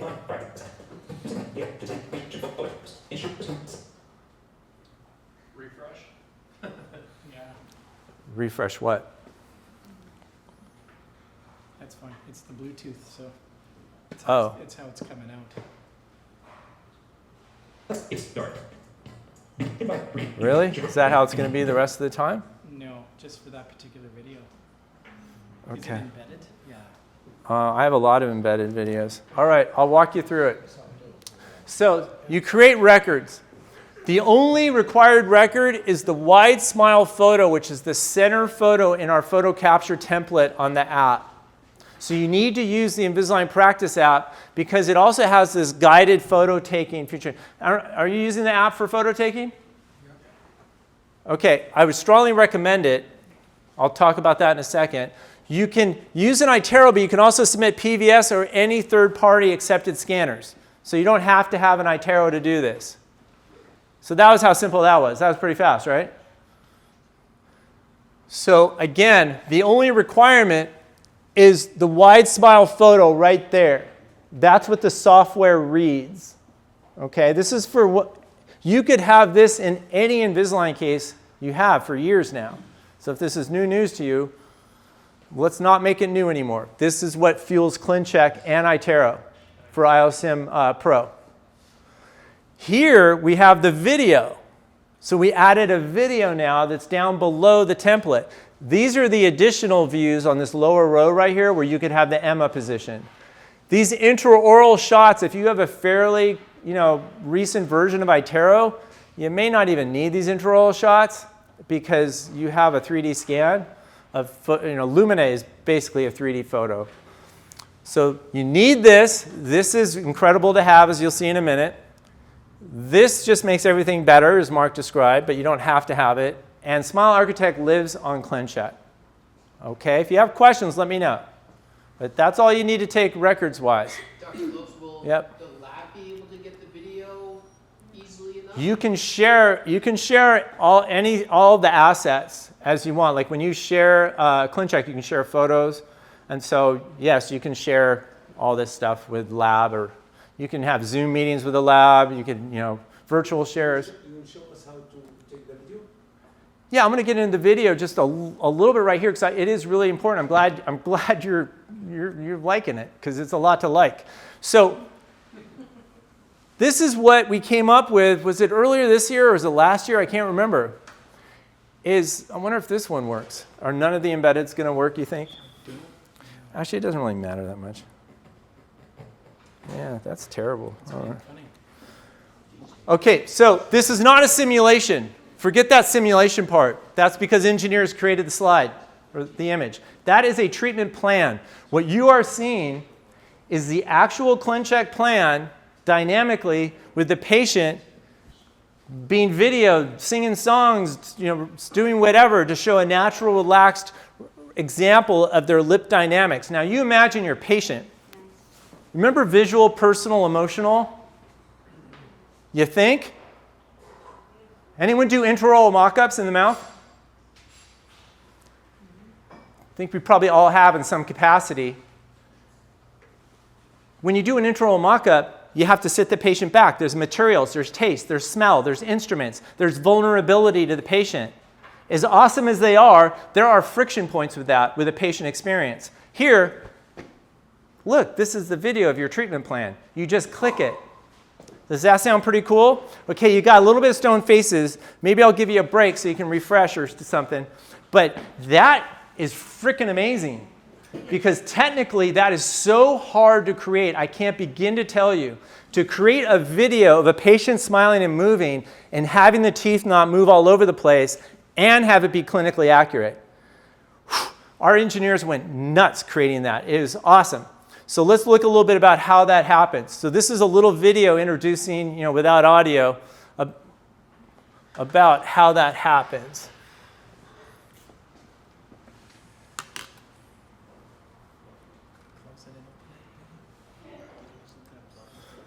Sorry about that. So here we have the before and the after of the video. So how does it work? It's very simple. You capture the video. Now you see a lot of ideal setups here with the ring flash and the tripod. You don't have to have that. But you want to keep the camera pretty still. And so if you just even bought a fairly cheap triad off Amazon or wherever you want to get it, just so your camera stays still. And you have the patient go through, have a good time with it. They just don't want to move their bodies a whole lot like this. But they can move their face and just talk real natural. So one of my favorite faculty of ours, Josh Austin. Has anyone seen Josh Austin speak before? Dr. Josh Austin? He's not the only one, but he shared it and it was like, oh, that's so clever. Because he says he does a lot of clever stuff. He has a song that they sing. And it has specific lyrics to where it gets the lips to move a certain way. And I just thought that's brilliant because another goal here is to have the whole environment get a levity to it, have fun. How hard is it for you to get a patient, like if I ask you right now, give me a wide smile photo. Give me a wide smile. See, you're just a dentist, so you're just doing it.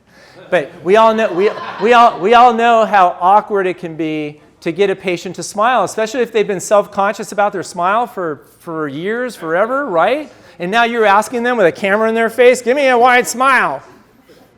You're tempted to tickle them, and then again, that gets, you can't go that, don't go that road, right? So I would suggest you start with the video and lighten the mood. Have some fun with it. You can retake the video as many times as you want to capture the right video. And then once everybody's, having fun, you say, okay, just hold your head kind of still right there and give me that wide smile photo. Give me that wide smile, like you're really happy. It's so much easier. Does that make sense? It's just a nice workflow to do that. Yeah. I've done quite a few in-office trainings of using Smile Video, and one thing I found that works ridiculously well is such a simple thing. If you have those really awkward patients who won't come up with anything to say, they won't engage at all, is have them say the alphabet. They get all the phonetics down, and they feel so stupid singing a child's alphabet that they end up laughing and joking, and it's such an awkward thing that it works really well. So thanks, Mark. So this last highlight here talks about prompts. I'm not going to get into heavy details on Smile Video, but you can customize it so that you literally have the prompts or lyrics or whatever that every team member has as a reference. And so I could take my assistant that's been with me for 4 weeks and my assistant that's been with me for 10 years, and they should be taking a pretty darn similar smile video. So that's that last thing here. Make it fun, make it reproducible, and have wiggle room. Like, well, it didn't work with, I'll try plan B. When you take it, it's gonna self-select a section. I suggest that you take at least a 30 to 45 second video, because the software is going to automatically select a portion of it. So if you give it more of a sample size, it can find what you like. So you simply start with capturing the video. You'll get quality feedback automatically. So it'll tell you, you're too far away, not centered. So you get feedback just like on the photo template. So again, anybody in the office with minimal training should be able to do this. And then it'll automatically find a selection if you did a reasonable job, and then you can accept or retake it. So this is all happening really fast, and then you look at what they did and do it again. So, it's not this pressure that you have to get it in the first shot. And then once you are happy with what you have, then it'll automatically upload to here. And when it automatically uploads there, as Mark has shown as images, is we have a very easy import way to bring that over into iTero from the app. It's very, virtually seamless. So you can have the wide smile photo. Yeah, I'm letting the cat out of the bag a little bit. So coming hopefully by the beginning of 26, maybe even the end of this year, you're going to have smile video on iTero. Oh, Canadians moving fast, baby. Kim dropping it right there. All right. How about that news? So you have the video and the wide smile photo on iTero, because we know that's where a lot of the patient communication is going to be. Now, we also layered into that blueprint the CBCT. So I don't know if you're using CBCTs routinely with adults. I would suggest that you consider it routinely, not necessarily do it every time, but if you have any question about bone considerations, volume or quality or quantity or whatever, I would suggest the CBCT is a very powerful tool helping us to treatment plan in a very responsible way and know what our possibilities are. But with Smile Architect, we can also look at that implant site, get root parallelism, divergence, or whatever we're trying to get. What about jaw joint? We'll show that in the CBCT. It's coming. Okay, just ask this. No, it's like, I love it. You would love being behind the curtain at a line. I would love to be that. In fact, look, KOL, right there. You know what? You just have to ask loud enough, and you might become that, because we have leaders in the lab, business that are very valuable consultants for us and work with us. So we're going to get to that when you have that and you have video and you can actually create virtual articulation. It's exciting. So with CBCT, you can also create sections like you can on the raw data. Very valuable. Lower anteriors, for example. See where those roots are beginning. Do I not want to go facially with that, or do I have room? Do I not? So really, really helpful. And that's in Smile Architect as well.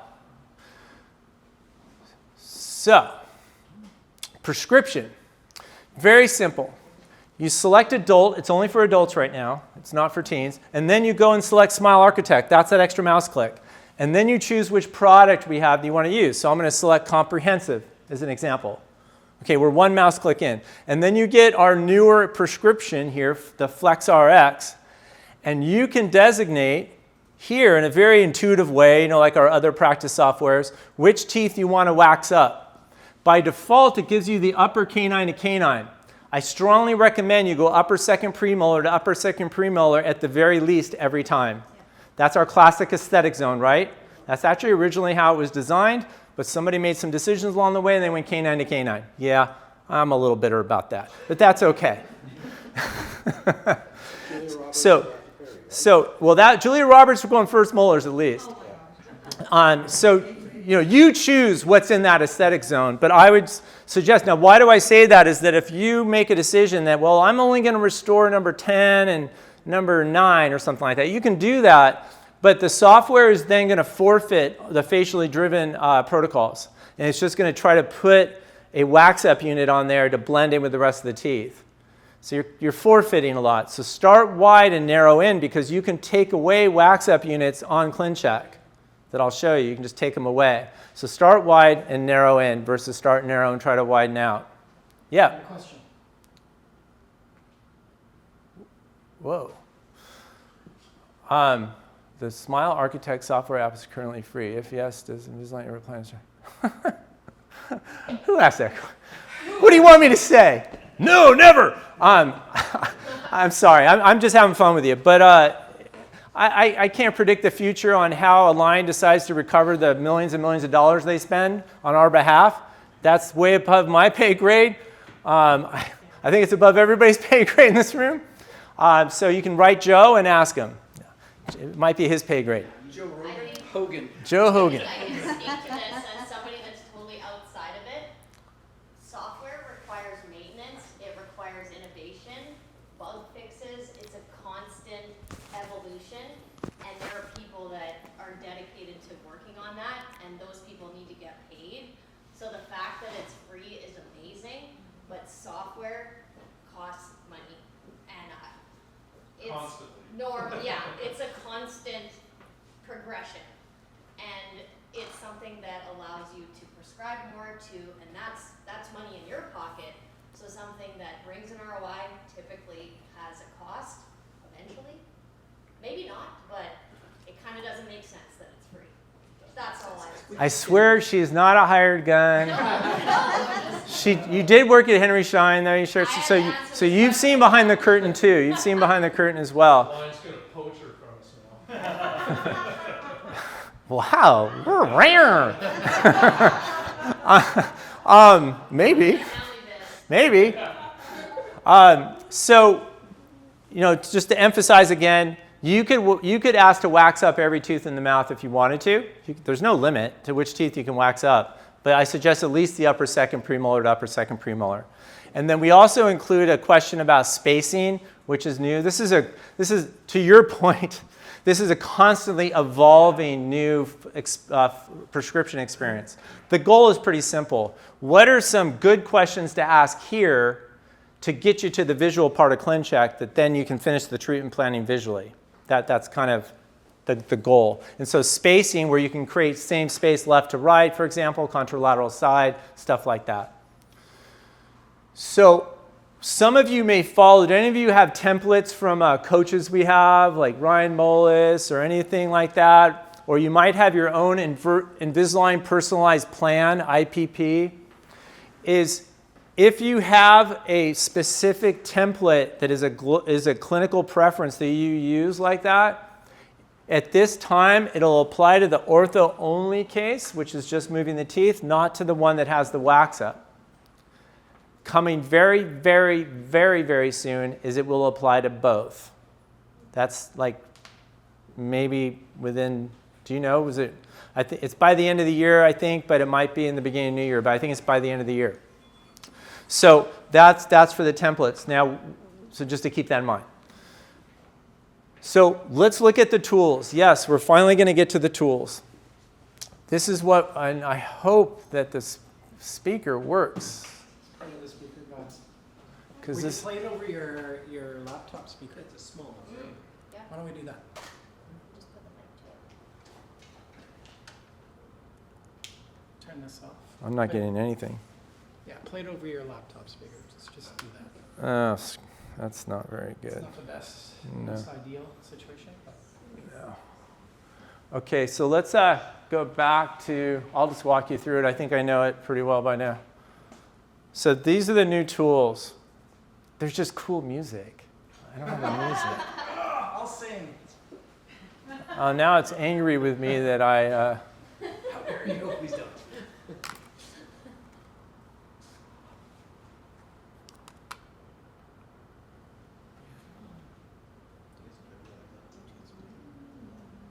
It's Bluetooth connection. The speaker's like $2,000.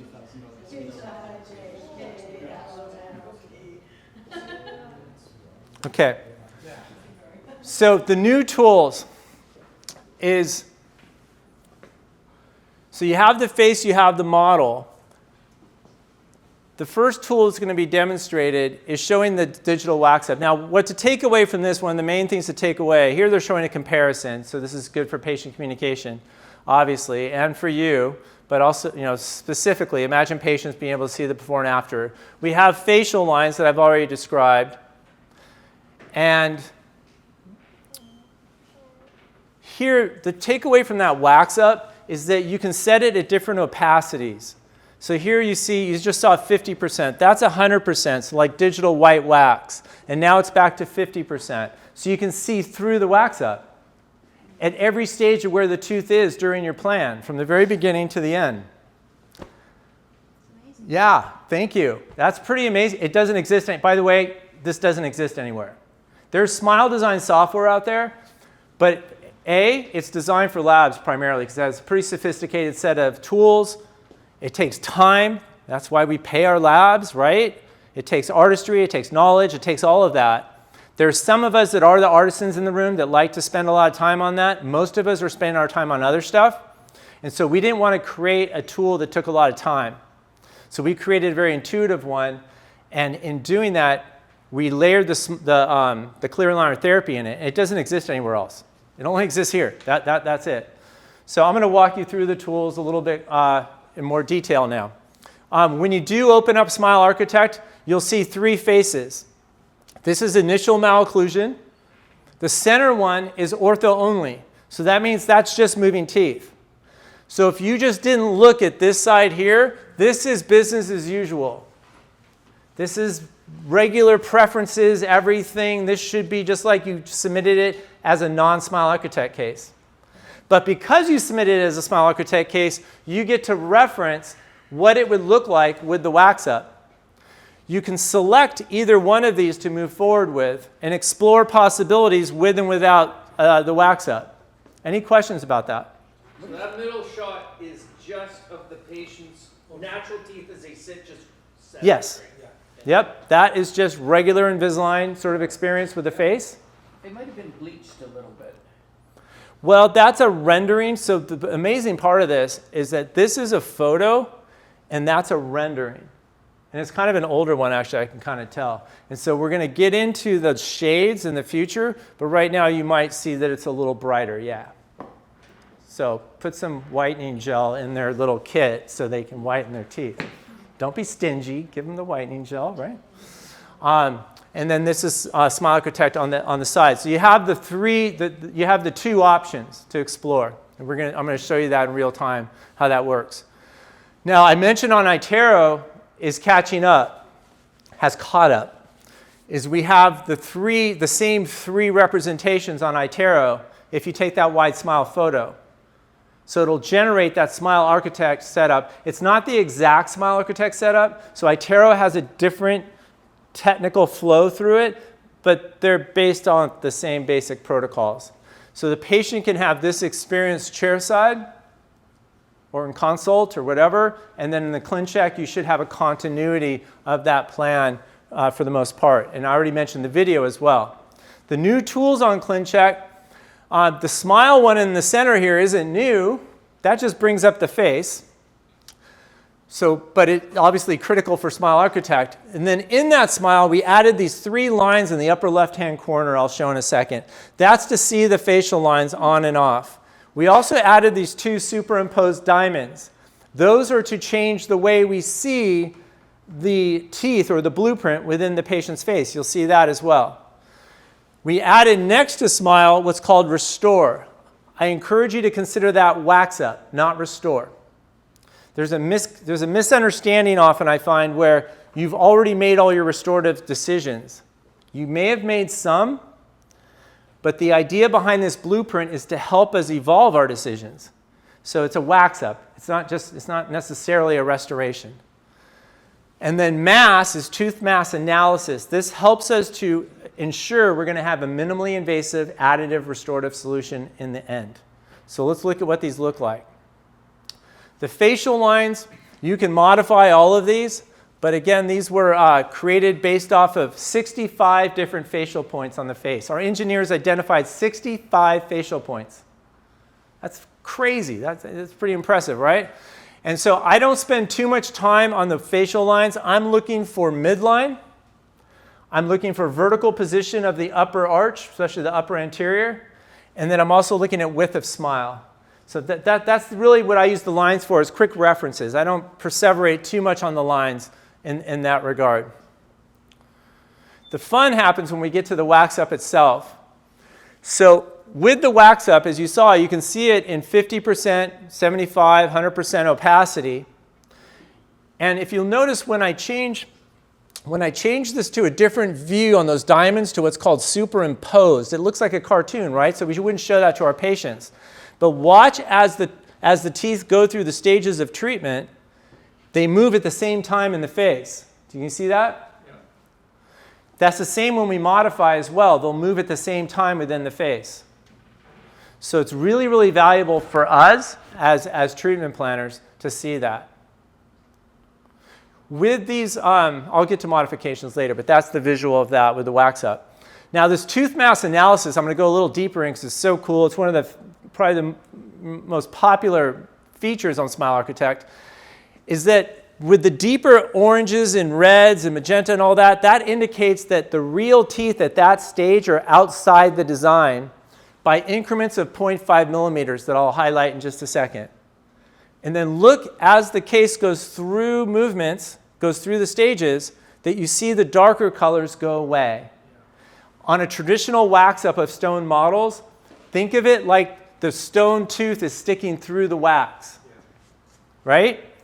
So if you look here, imagine having a conversation with the patient about the value of moving teeth for this implant site, because where the teeth are, they can easily understand the colors. The darker the orange or red, the more that we would have to cut into or prep the other teeth to make room for that beautiful smile that you want. And we want to give you that beautiful smile.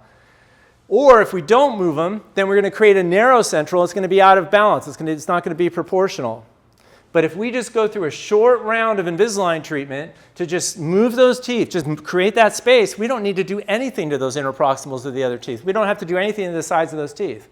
Does that make sense? Patients can follow that pretty well with the colors aiding in that conversation. So just to highlight these colors a little deeper, is the warmer colors indicate the tooth is outside the design, sticking out, by increments of 0.5 millimeters. Okay? So here, for example, if you look at this example with the edentulous number, or not number 7, sorry, upper right 2. Sorry, forgot where I was. Apologize. Jeez, don't beat a guy down. I'm sorry. The edentulous area there is you might be speaking to the patient and going, well, we want to, again, deliver that smile for you. But we have a decision to make here with this space, is we don't have enough space to reproduce that tooth to create the smile for you. So we're either going to have to get super aggressive on its neighbor, where it's so red. And in fact, this case, what are we going to do? Extract the other tooth and do 2 implants? I mean, it can get crazy how aggressive we might have to get to the goal. And the patient's like, no, I don't want to see any red. How do we get rid of the red? And you go, well, if we just, again, move the teeth enough to create that space, we can give you that smile you want in a very healthy way. Does that make sense? Yeah? Okay, so with the blue or cooler colors, those indicate that the tooth is inside the design. So now it's buried within the wax, but it hasn't been altered by our lab or anything like that, like we're traditionally maybe used to. It's just the tooth is inside the wax. And so when I'm treatment planning, I would suggest that you try to stay in this range right here, about 1 millimeter on incisal edges, and occlusal table obviously can go up higher. But as far as facial, interproximal, labial surfaces, is try to stay here. I'll tolerate a little yellow. Sorry, I'm touching your screen, but you can just wipe it down later. But I don't want to see any oranges and reds. Just get rid of red. So when you're treatment planning, it gets super easy because it's kind of like treatment planning by numbers, but it's by colors. And you're just getting rid of reds and oranges, And that assures you that when you get the teeth reasonably in position with the Invisalign treatment, you have a minimally invasive, additive, restorative stage after, right? Sound good? I know we love our burrs and our handpieces, but our patients don't necessarily, or do the teeth. If you need to take a break in the interest of time, I'm just going to keep going, kind of on a roll. Got to finish by 9 because don't want to dig into your time. But if you need to go to the restroom, just go. Okay? There's no rudeness or anything. Just do what you need to do. Do they know where the restrooms are? They're there at the bottom of the stairs. Also, the wine's open, beer, whatever. Yeah, if you want to Water, refresh, yeah, water. help yourself. Do we want to take 2 seconds to try and see if we could get the sound to go? Okay, yeah, we'll just give a couple minutes because I want to get into the planning part. But go ahead and get a refreshment or. Let's do that. Yeah. That's really annoying. Super. Actually, I don't know if the sound matters anymore. No? Oh, it does on modifications. It does actually. I have one more slide. That's, yeah, sorry about that. I hate that. It's always got to be something, you know? You looking for a video? Or, Bluetooth.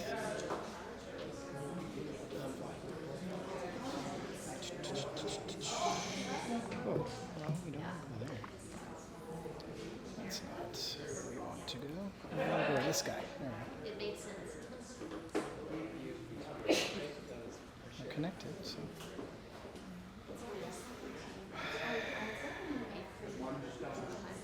It's weird. It was working. I know. The first one was no problem. I just don't.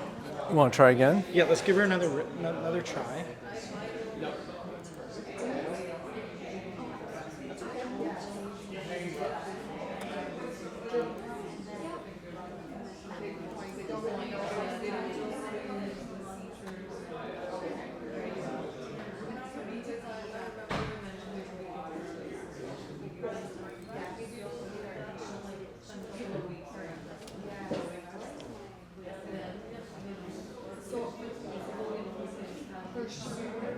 Yeah, I have the volume up.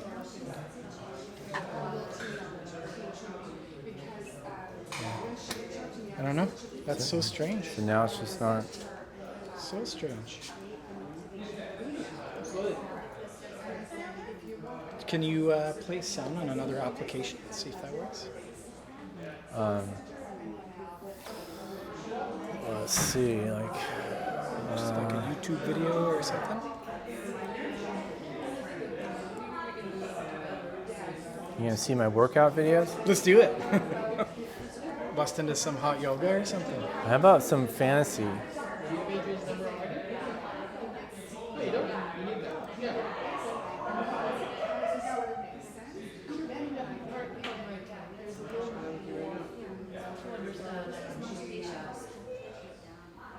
Volume's up all the way. Yeah, we're getting nothing. That's weird. Let's see. It's all right. You know what I'll do is I'm gonna do a demo of it. Do you want to play over your? Because I have to cut short some of what I'm presenting anyway, so don't worry about it. Yeah, sorry. We're pivoting. Pivot. All right. Uh-huh. Would your computer, like your laptop speaker? Nah. It's all right. I'm really sorry. I think the time actually is better if I pivot anyway. Okay.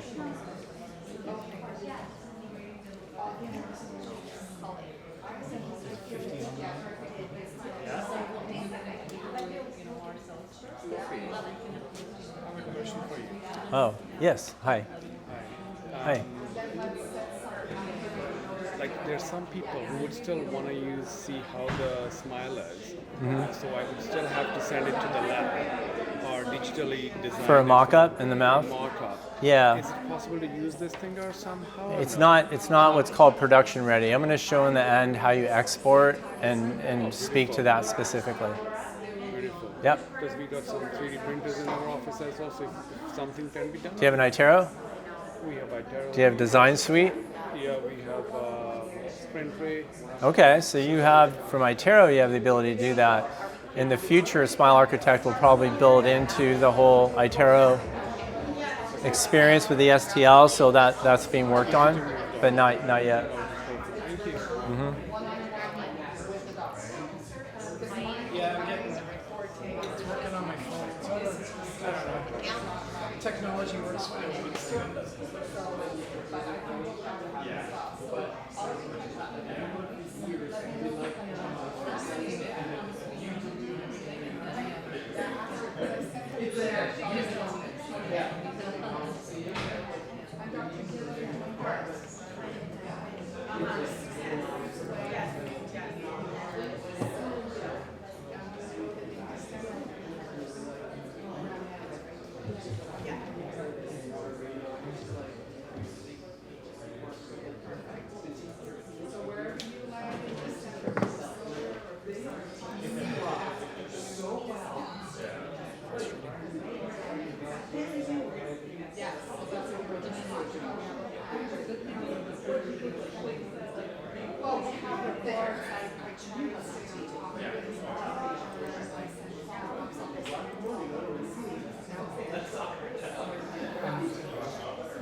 Okay, I'm going to start back up, guys, for this. I'm going to start back up.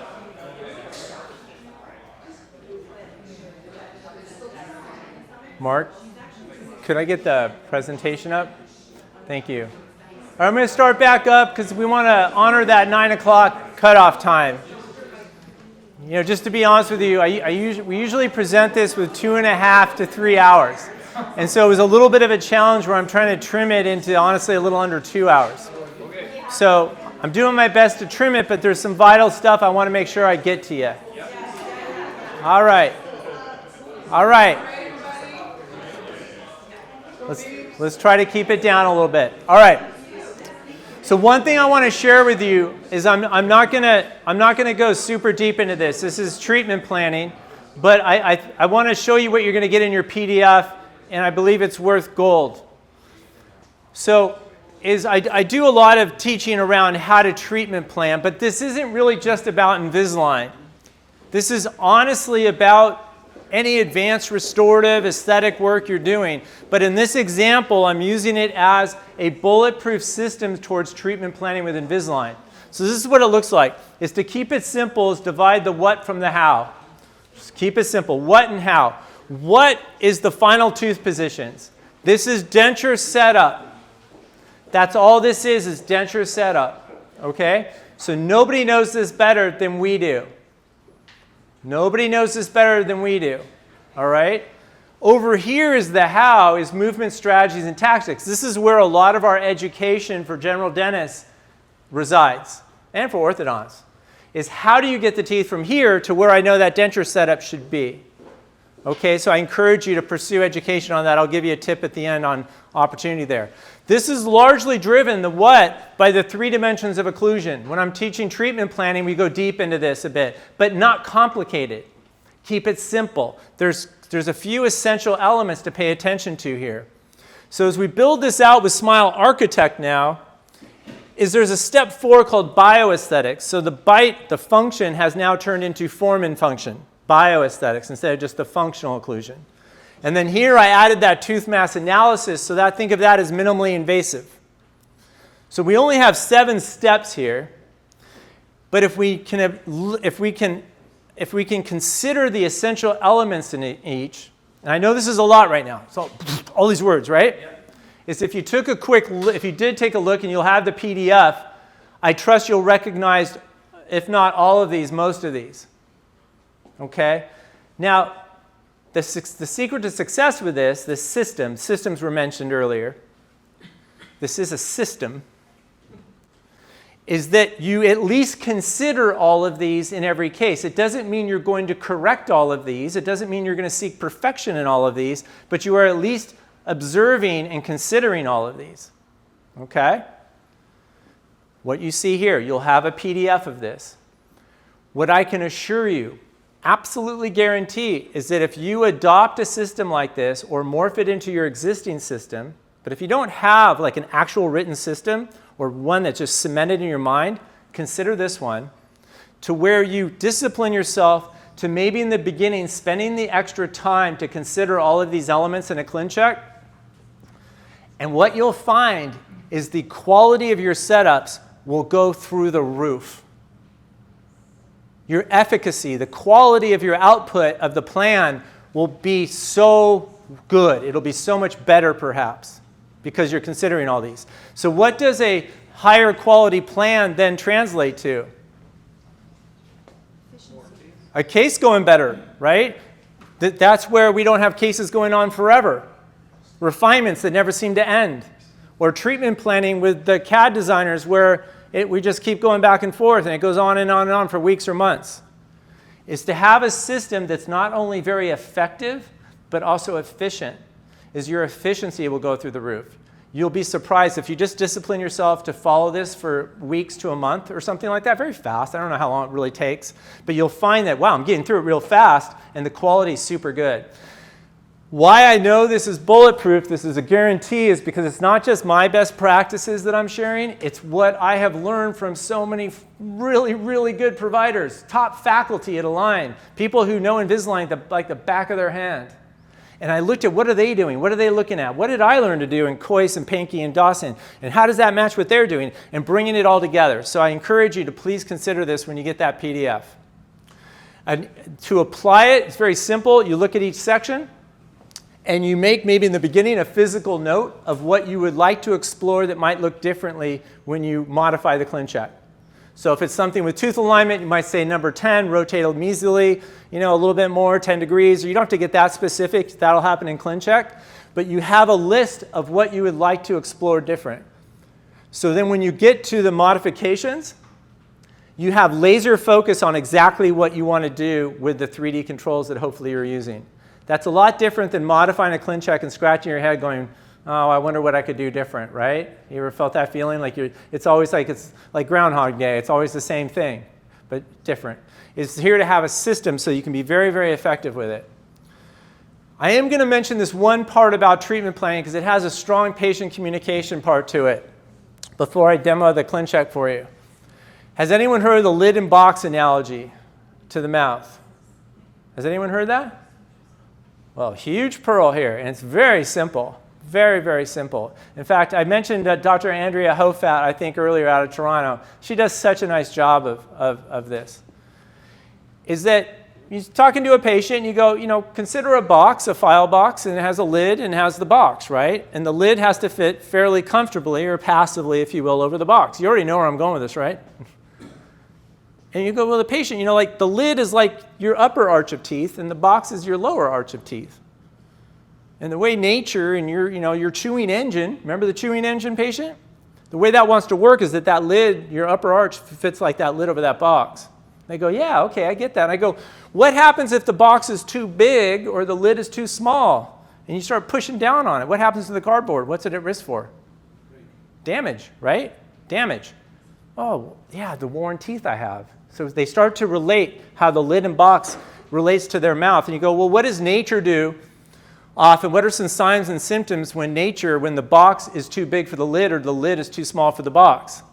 Some obvious things: crowding, retroclining of the lower teeth. Nature's trying to shrink the box, right? To get it to fit under the lid. Patients get that. Yeah, I get that. The box is too big, so I crowd my teeth, and now it fits under the lid. But that's not very healthy, is it? No, that chewing engine's like banging into parts. Or the upper lid creates more space. So we have proclination, we have space created, diastemas. Oh, I get that. So yeah, because it has to do that. So if we try to close all that space on the top, but the box stays how it is, isn't that going to be a problem? Yeah, it's going to be a problem. Or the box may shift back. And now we have a centric relation, centric occlusion slide. The mandible is actually trying to reposition itself to get these teeth together, right? And that triggers all sorts of potential problems. Or airway, boom. There's a reason that you have those four up there, isn't it? And so we also tie to airway obstruction or airway problems. So in treating this, there was a traditional approach that Align used a lot, IPR, to shrink the box. Let's put this in the back seat for a while, okay? Let's park this one. Because there's other things as general dentists that we like to do. How about if the box and lid don't fit together well, can I develop the arch form nicely, expand? Or if between alignment and arch form and expansion, I still have space on the top because the lid is just too small for the box, then maybe I leave pre-restorative spaces. And that's the part I really wanted to highlight there, is patients can get it and go, yeah, if we bring all your upper teeth together, your lid and box don't fit. And that's not going to be very healthy for you. And the work you're doing, it's at risk for not lasting. But if we just create that space, and we have these beautiful materials, we work with this awesome lab that can create the most natural looking result for you. It's easy to understand, right? So I just wanted to mention that before getting into the tools. So with these, I am going to skip out of here and go to the ClinCheck, because our audio ain't so good. So I'm not going to play any music for you. We are going to jump straight into this. Can you see it? No, you can't see it. That's too bad. But I need to see it in front of me. So I don't know, something happened on our display thing.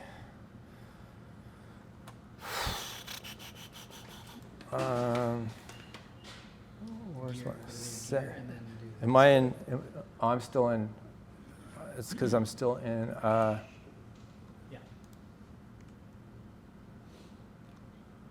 End slideshow. Oh, come on.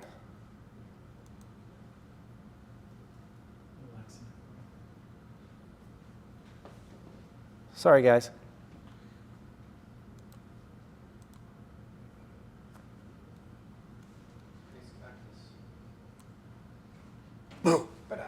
Okay, so here's another pro for you. I'm going to expand this window so you can see it. Have you ever heard of example cases, dummy ClinChecks you can practice on? Okay, I'm going to show you what those are right now because that's what I'm going to use as our playground. You go up to your name on ClinCheck. So I'm on a ClinCheck. I go to my name. There's a drop-down menu. The last option is help. Name, help. And then there's a bunch of really great educational content in here. The last one is called example cases. Has anyone seen this before? Name, help on ClinCheck. So you're not on the patient file or on your doctor dashboard. ClinCheck, name, help, example cases. And we have about 35 or 40 different dummy ClinChecks. They're example cases. They're not real. But they allow you to explore different clinical conditions and different products and methodologies that were used to treat it. And when you go into it, it opens up the whole ClinCheck. And you can use all the tools and play around. So it's a great, totally risk-free area to learn how to use ClinCheck. Now, if I go to the top and type Smile, it brings up Smile Architect ones. I'm going to select the last one. He'll look familiar to you. And by the way, David, I do not stand behind the quality of the setup that you see. All right? Engineers got their hot little hands on this, so try to not focus on the quality of the setup, but it gives a good opportunity for educational demonstration. So you have the three faces that I showed earlier, and we have the lines. We can turn the lines on and off right here. These three lines up here that I showed earlier, that just turns things on and off. That's how a lot of the tools work on ClinCheck. They turn something on or they turn something off. Now, as I mentioned earlier, I can select either one of these at the bottom to explore further. I can select here, or I can select in the treatment plan history over here. As I select different plans, like if I select the ortho restorative or the Smile Architect one, is that it doesn't mean that I'm married to this plan. It means that I'm exploring these options. I can still switch back and forth right here. As I modify these and I create a plan number 3 or a plan number 4, is you can select any of the plans in your history to move forward with. So it's pretty awesome. You can quickly see different, if Smile Architect, you might have an 8 wax up case, you might have just the incisors waxed up. You can play around with different types of solutions that seem right for you and your patient. Any questions about that? Okay, so we saw earlier the wax up can be off, or it can be at 25, 50, 75, 100% wax up. I'm going to turn it off. I'm also going to get rid of some distractions that are on here. We don't want to see that, and we don't want to see that, and I'm going to get rid of that. Okay, so now we just see the teeth in initial malocclusion. One of the first values of the facial lines is to assess the initial malocclusion. So if you agree with where the lines are, you can modify all of them when we modify, but if you agree with where they are, you can see midline, for example. Where's the patient starting midline? Do we have a lot of work to do there or not? Or do we want to move it left or right? I'll tell you one thing that happens all the time. I'm speaking to midline and speaking to vertical position, and it pains me, is that I get on a call with a colleague, one of us, and I get on a Zoom call and I'm helping out with a ClinCheck treatment plan, and I bring up the face. I always bring up the face. Even if they don't have it here, they have it over here on records. And too often, it's as if I'm the first person looking at the face. That's painful. I can't eat very well after that. Then we look at the model, we look at the face first, and we go, one of the first questions is looking at the upper central incisors, and if we had the Emma position, critical, is vertically, do we want to maintain that position vertically or raise it up or bring it down? That's a fundamental first question to ask.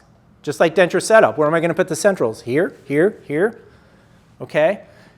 And then we may come to decide, well, we definitely don't want to intrude them. Definitely don't. We might keep it there or move them down a little bit. And then I go to the 3D model here and I pull up the tooth movement table and I see intrusion of the centrals. Exactly what you didn't want to do if you reference the face. So my main point here, argument, is use the face. Take the wide smile photo because you can aesthetically validate what's happening in the final result immediately. So it's very, very helpful. With midline, same thing. Maybe the midline starts to the patient's left and the 3D model moves it more to the left. Does that sound good? No. Because the 3D model is like a lab bench without the reference of the face. You know, we need that reference. So if I can take the lines away, I can add, again, the different opacities of the wax up. If I go to 50%, as you saw earlier, is watch the teeth move to support, hopefully, I'm not standing behind what you see right here, but I'm saying hopefully, moves to support the wax up. So that's helpful for the patient to see. In this case, the lower arch is very, very evident, especially if I turn on that tooth mass analysis tool. It's right next to the restore tool. So smile, restore, tooth mass analysis. If I click on reduction, all those hot colors, remember, that we don't want to see, patient's like, well, I like how that wax up looked. Yeah, but if we move the teeth, look at that.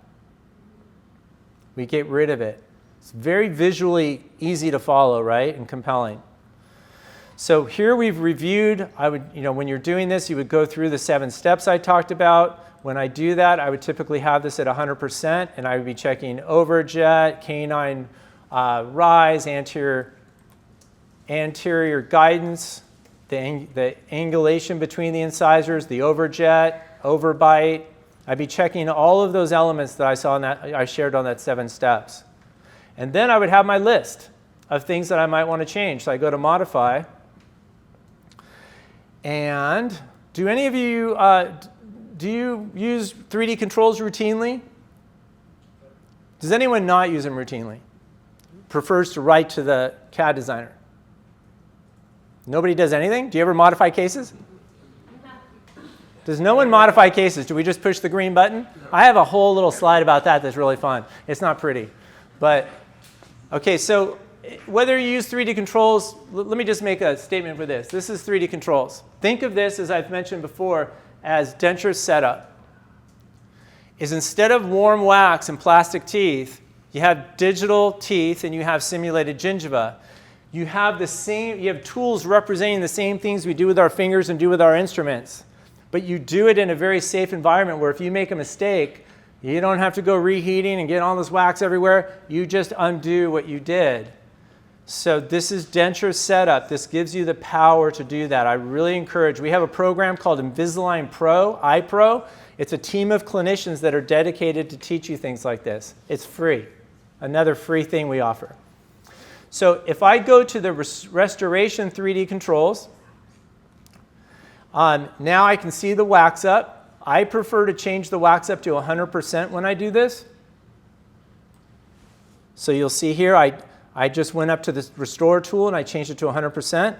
I also changed these diamonds to superimposed because I want to see right away the changes I make on the face when I make them. Also, to point out, when you have that superimposed, you can take the face away or move it back if you want to get the lip distraction out of the way. Now, with the lines, I'm just going to demonstrate really quickly how I can modify these. Is this menu floats around. It's collapsed right now. I can expand it, or I can collapse it, expand it. It lists all the lines that are here. I can change any of them in any way I want. If I don't want to see some of the lines, like let's say I don't want to see the inner canine line, I click on this little eyeball and it goes away. But let's say that I do want to move some lines. Maybe I want to move the horizontal line to more of an inner pupillary line. So I'm just going to put it up there. I like to get it out of the way anyway. And let's say for sake of argument that I'd like to explore, well, I'll show you the midline. You can move that left and right. And you could say, well, I wonder if it looked good if it was over there. And if you decide that's not such a great decision, David's like choking, you can undo it. Maybe as a hockey player. Yeah, you can undo it. It moves it right back. You can also rotate when this is highlighted. When I hit a line, it highlights it. You'll see it's orange, and they're blue if they're not highlighted. As soon as I click on it, it highlights a different color. I can also correct for counterclockwise, clockwise rotation of the face. So this is really, really helpful if we have to correct that. What we cannot correct for is if the camera angle is too much to the left or too much to the right, or the face is turned like this. So you really need to make sure you're getting a straight-on shot, and there's easy techniques around that. With the incisal edge and gingival, right now they're unlinked. That's a little link. If I link them together, I can move the whole smile frame. Do you use your iPhone for the camera or using something else? You can use a tablet or an iPhone. So you use any mobile device for the app. What is it used for a restorative tooth library? Is it AI based on? What was that? What is it used for a restorative library to create that restorative? We had a custom library made. You can choose between different library settings. We only have average, which is what it's set to, average, average library. And then there's a wide one, there's a triangular one. That will become more robust over time as ExoCAD continues to fuel Smile Architect and have customized libraries. It was custom made for us by a very reputable dentist in Munich, actually. So here I move the whole smile frame down. I can unlink these, and I can go to the smile arc slope, and I can move this steeper. I'm eyeballing the tips of the cusp of the second premolars and molars, trying to get that closer. If I see that I want a little more, I want to bring up the other side, I can unlink left and right. This is left and right, and I can move that up a little bit. So this is the way that you can move things symmetrically or asymmetrically. Now, as I mentioned, I don't get too caught up on the lines. So I'm just going to leave the lines where they're at, but notice I moved it down. I have a choice. I can make all of these wax up units longer, or I can move them all down. I'm going to opt to move them down in this example. So I'm on Restoration 3D Controls. This is the wax up. I can move things. I can shape. So this is denture setup whenever I move anything. When I change the shape or size, that's digital wax up, or I can add and remove elements. So I'm going to move them down, and as I'm moving them, my eyes are on the lines. I'm looking aesthetically here, and then I'll look at functionally. And again, I'm not saying you agree with what I'm doing. I'm creating a bit of a deep bite, but we could correct that with the lower too. And then I would go to these and lower them down a little bit. Can you see in the face that they're moving? So at the same time, I'm looking at those lines that I set up as reference. There's a little lag on the Wi-Fi Mark was experiencing too. That makes it a little bit difficult. But again, there's a pretty big step there, but you get the idea. So I can move things like that. And then I'm aesthetically validated. So let's say I like the vertical, I like the midline, I could take the lines off. I could say, well, what about the arch form? I go, well, maybe this is, I'm going to shift away the smile for a second so I can see, so you can see. Maybe I'll say, well, maybe I want to bring the anterior segment out a bit for sake of demonstration. So I'm going to move them buccally a little bit. I could crown tip them. I can just reposition them like this. I can do whatever I can move these in any type of fashion I want, just like the teeth. So let's just say I think that arch form is built out a little better. And then I'll say, well, I have this diastema here. So I can move these teeth together, or I can make them wider. So let's say I decide, you know what, I'm going to make these a little bit wider. I can go to shape. Scale will change the entire size of the wax up. I'm going to go to the next level of control, which is size, narrow, widen, and I'll highlight both of these, and I can make them just a little bit wider. So I'm adding wax or subtracting wax, just a little bit of a lag, so I'm being very delicate on my movement. Anyway, you get the idea. So let's say I widen them a little bit, And then, if I want to close that diastema more, then I can go to mesial distal positioning of the wax up, and then just move these a little bit closer together and close that diastema. So that's how fast, the takeaway here is how fast I can wax, unwax, move objects. Once you get used to these tools, it's super intuitive. In fact, I think Dr. Sadaf Fazell is self-taught on this when I met her. I think she did not attend a course, she just figured it out. The next level of control I can do is to change the traditional thirds of the tooth. Is it okay if I just go over a teensy bit? Can you export that STL? Is it okay if I go over just a teensy bit? A couple minutes? If I go along a couple minutes. Is here I just widen the incisal a little bit. So I can, the traditional thirds, the body third, middle third, the cervical third, or the incisal third. I could go to the incisal third, for example. I mean, not the incisal third, the gingival third, and narrow that a little bit. And then I can also go to gingival margin. So here, I know the library doesn't really look like this, and these are kind of they're partially erupted. And so I can click on any of these little nodes. I went to shape, gingival margin, and I go here, and I can move these wherever I want them. And when you're doing this on your own, it's very seamless. Actually, this is pretty good right now. It's not bad. Sometimes it's very laggy. Dr. Lopes, yeah. A question about exporting an STL file. Yep, we're going to finish with that one. Oh, awesome. Thank you. So here, I can recreate the gingival margin. So I'm waxing, I'm trimming back the pink wax. Yeah? So this is how fast all that can happen. And when this happens, it's happening in the patient's face as well. So if I were to have his face up, superimposed, we would see all these changes happen at the same time here. Now let's say that I think the upper right 1 and 2 are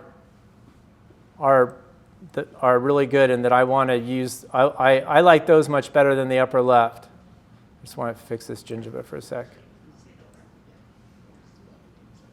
So let's say that I really like the incisors on the right, is I could go and add remove, and I could remove these other wax up units. See how they're gone? That's how fast I can get rid of them. Now, I can use an option called shape mirror tooth to create a duplicate denture tooth on the contralateral side. When I do that, the software at this time doesn't position it quite right. It's kind of random, but it's the same shape and size. So then I just go to move, and I just quickly reposition it. This will get worked out in the near future, hopefully. And I'll show it so you can see it all happening at the same time over there, yeah?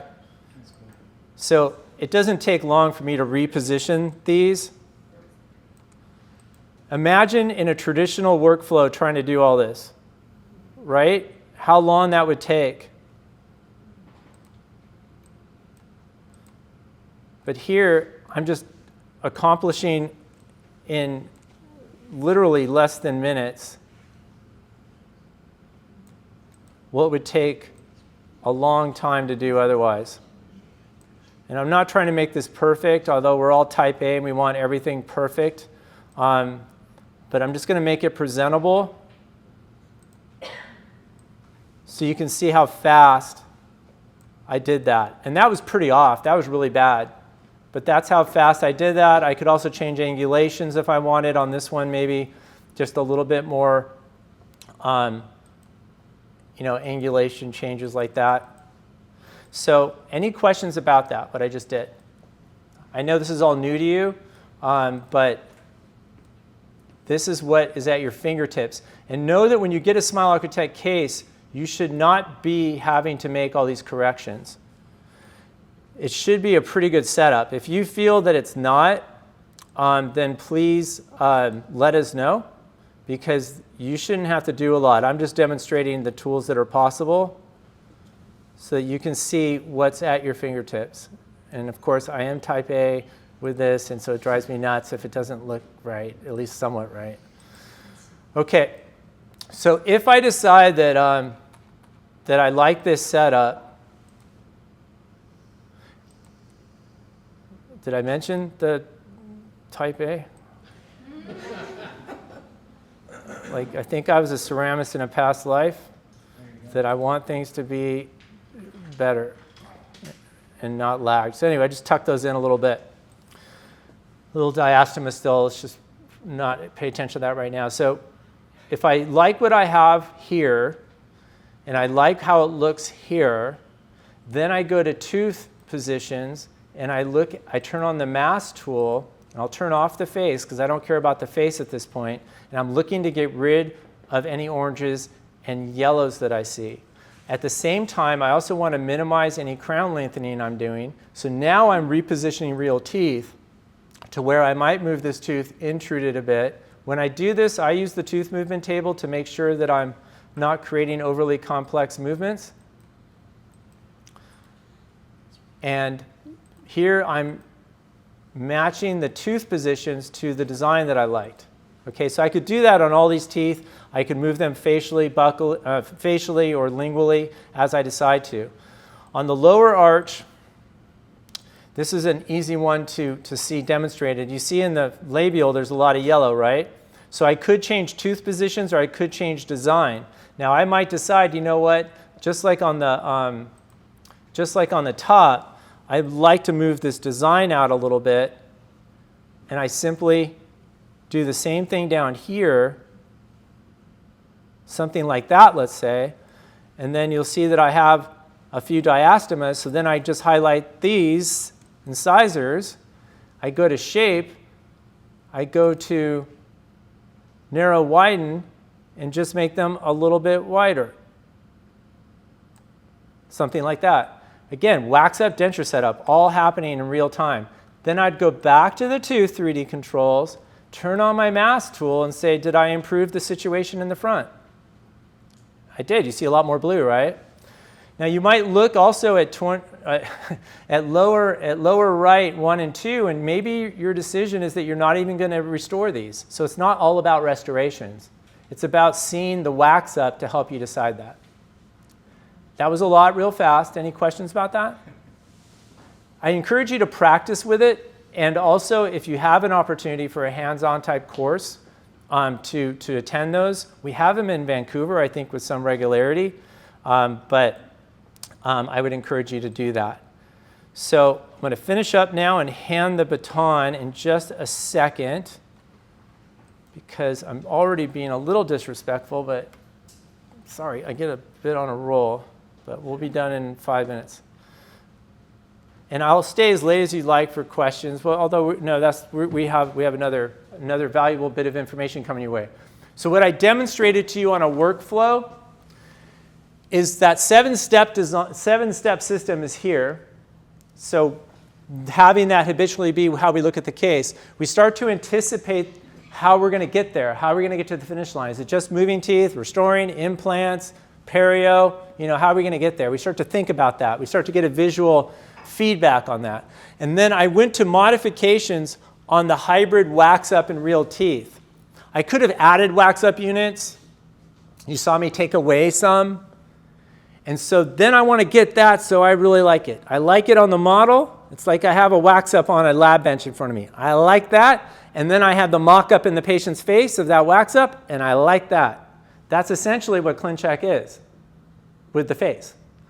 Then once I like that, I went down to look at the teeth, and I said, well, how did the teeth match up? And at that point, I used the tooth mass analysis heat map, and like I also mentioned, I would use the tooth movement table, which is a treatment planning technique to see how much movement you're doing. And I used that to say, well, where are the teeth versus the design? And then I go back and forth. You saw me going back and forth, right? I adjusted design, I adjusted teeth to get that sweet spot, minimally invasive, additive, maybe not restoring some teeth because I'm moving them in the right position, And as I do that, I'm able to now really come to some firm ideas on where I might restore or do something else and how much I'm going to do, like the crown lengthening. I showed that as well. So I'm able to work through that at the same time. So you've mentioned, can we share these files? Of course, we're at a lab right now. So we wanted to make that super simple as well. I'm sure the video audio is not going to work, so I'm going to walk you through it because it's pretty short and simple.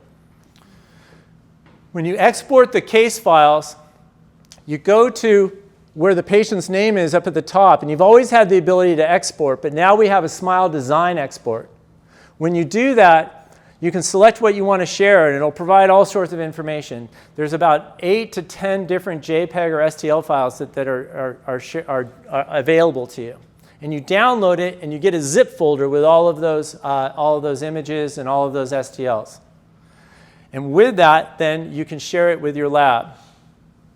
So, and just, a still workflow here is you export, you get the zip folder with 8 or 9, I can't remember how many now, there are JPEGs and STLs in there.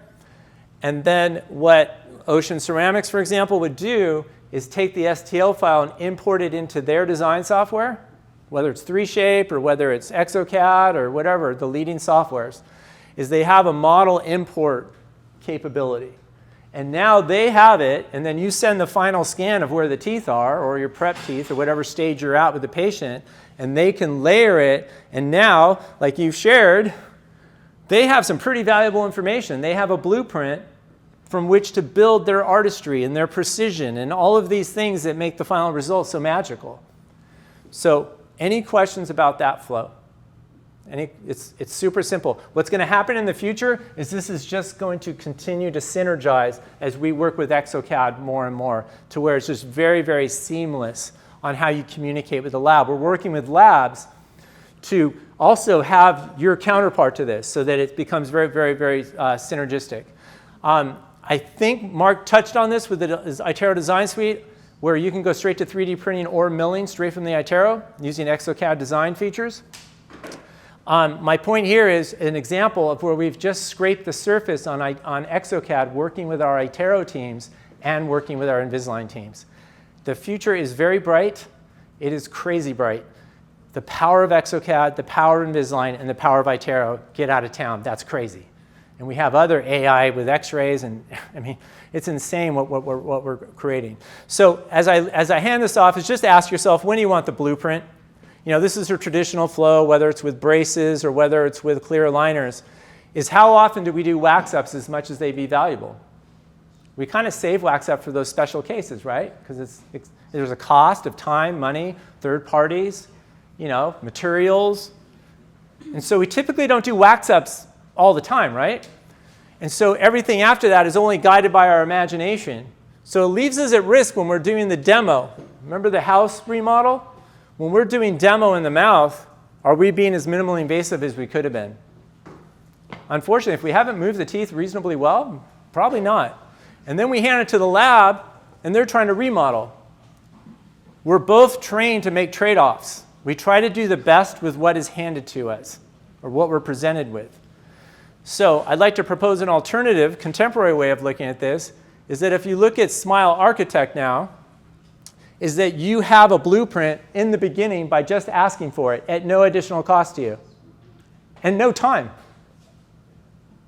No cost, no time. I know it's late. No cost, no time. I like that. That's crazy.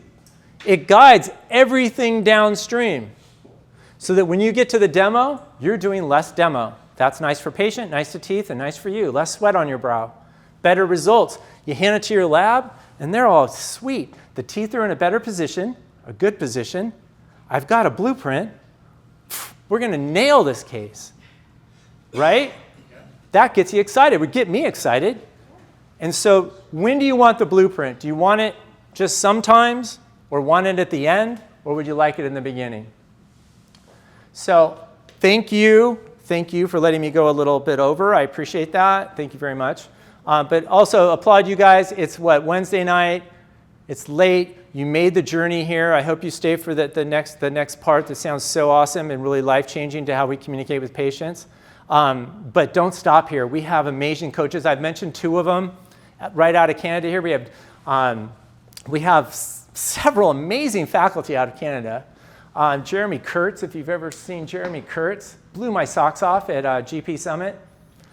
So take advantage of what we offer with education and mentorship and coaching. But this is the key, is do something. You got to do something, right? We have to take action and then experience success. And so that's where I really focus on selecting the right cases so that you'll have success and not run into obstacles. To help you along that way, I'm offering to everyone on the call, virtually or here, is that you'll get an email of the PDF of this deck, but you'll also get a Calendly link to my schedule, and you can schedule at your convenience a one-on-one Zoom clinical call for us together. And we roll up our sleeves, you share some cases with me, or we can talk about anything you want. We could go and just walk through Smile Architect tools if you want. Whatever it is you want clinically, or whatever, one-on-one call. No charge yet. A bunch of thank yous here. No charge yet. Okay? And if that yet ever changes, I'll tell you. But this is a gesture, a gift as an extension of today. We also have Invisalign treatment planning workshops that are perhaps the most amazing transformational treatment planning experiences we have. They're one-day courses, and they teach you how to treatment plan. You get a strong foundation if you need to build that up. They're amazing, and they're offered throughout North America, obviously in Vancouver area for sure. So with what's shared after me and what I share a lot with patient communication, what Mark shared, what David shared, is that if we invest in our teams, invest in ourselves as you're doing now, and with the technology, is the patient experience here in the beginning is like no other. So that's obviously serving the patients as they deserve to be served, and they will notice it. They will appreciate it. We learn to select cases that are appropriate for us. So we have success, repeatable success. And then we refer those that are above our heads or we're not quite capable of treatment planning delivering to our specialist. But it's this last part that I get particularly passionate about. So watch out in the front row. Is that I've seen too much, and you felt it too. I've seen it in my own practice, and I've seen it all over the place. Is that if we don't routinely address traumatic malocclusion and unhealthy misalignments with our patients, if we don't routinely, with our team, in a very cohesive way, with a driving belief, there's no way we're hitting all these benefits for patients consistently. There's no way. We're making trade-offs. Why? Because we were anchored in that belief in dental school that we're really good at making trade-offs. And we are. We're really good at making trade-offs. So is the lab. But technology has evolved. It allows us not to have to make the trade-offs as much anymore. So please join me in this journey more than you already have. We're all together. But use the technologies between iTero and Smile Architect to deliver these benefits to all of our patients and serve our communities. This is just a coaching slide. Do something. And you have to plan it in writing. That's the takeaway there. I'll leave that as a PDF. But do something. Make it in writing. Know what it is, when it is, and who's involved. And thank you very much. I deeply appreciate this opportunity. Thank you. Thank you. Thank you. I appreciate it. Thank you. You guys were lovely. You did perk up too, which was quite impressive. You shouted, I think, at one point. I loved it. I loved it. Thank you very much. And set up a call, a one-on-one call. Doesn't cost nothing. What's the worst that could happen? We chat. Not so bad. Not so bad.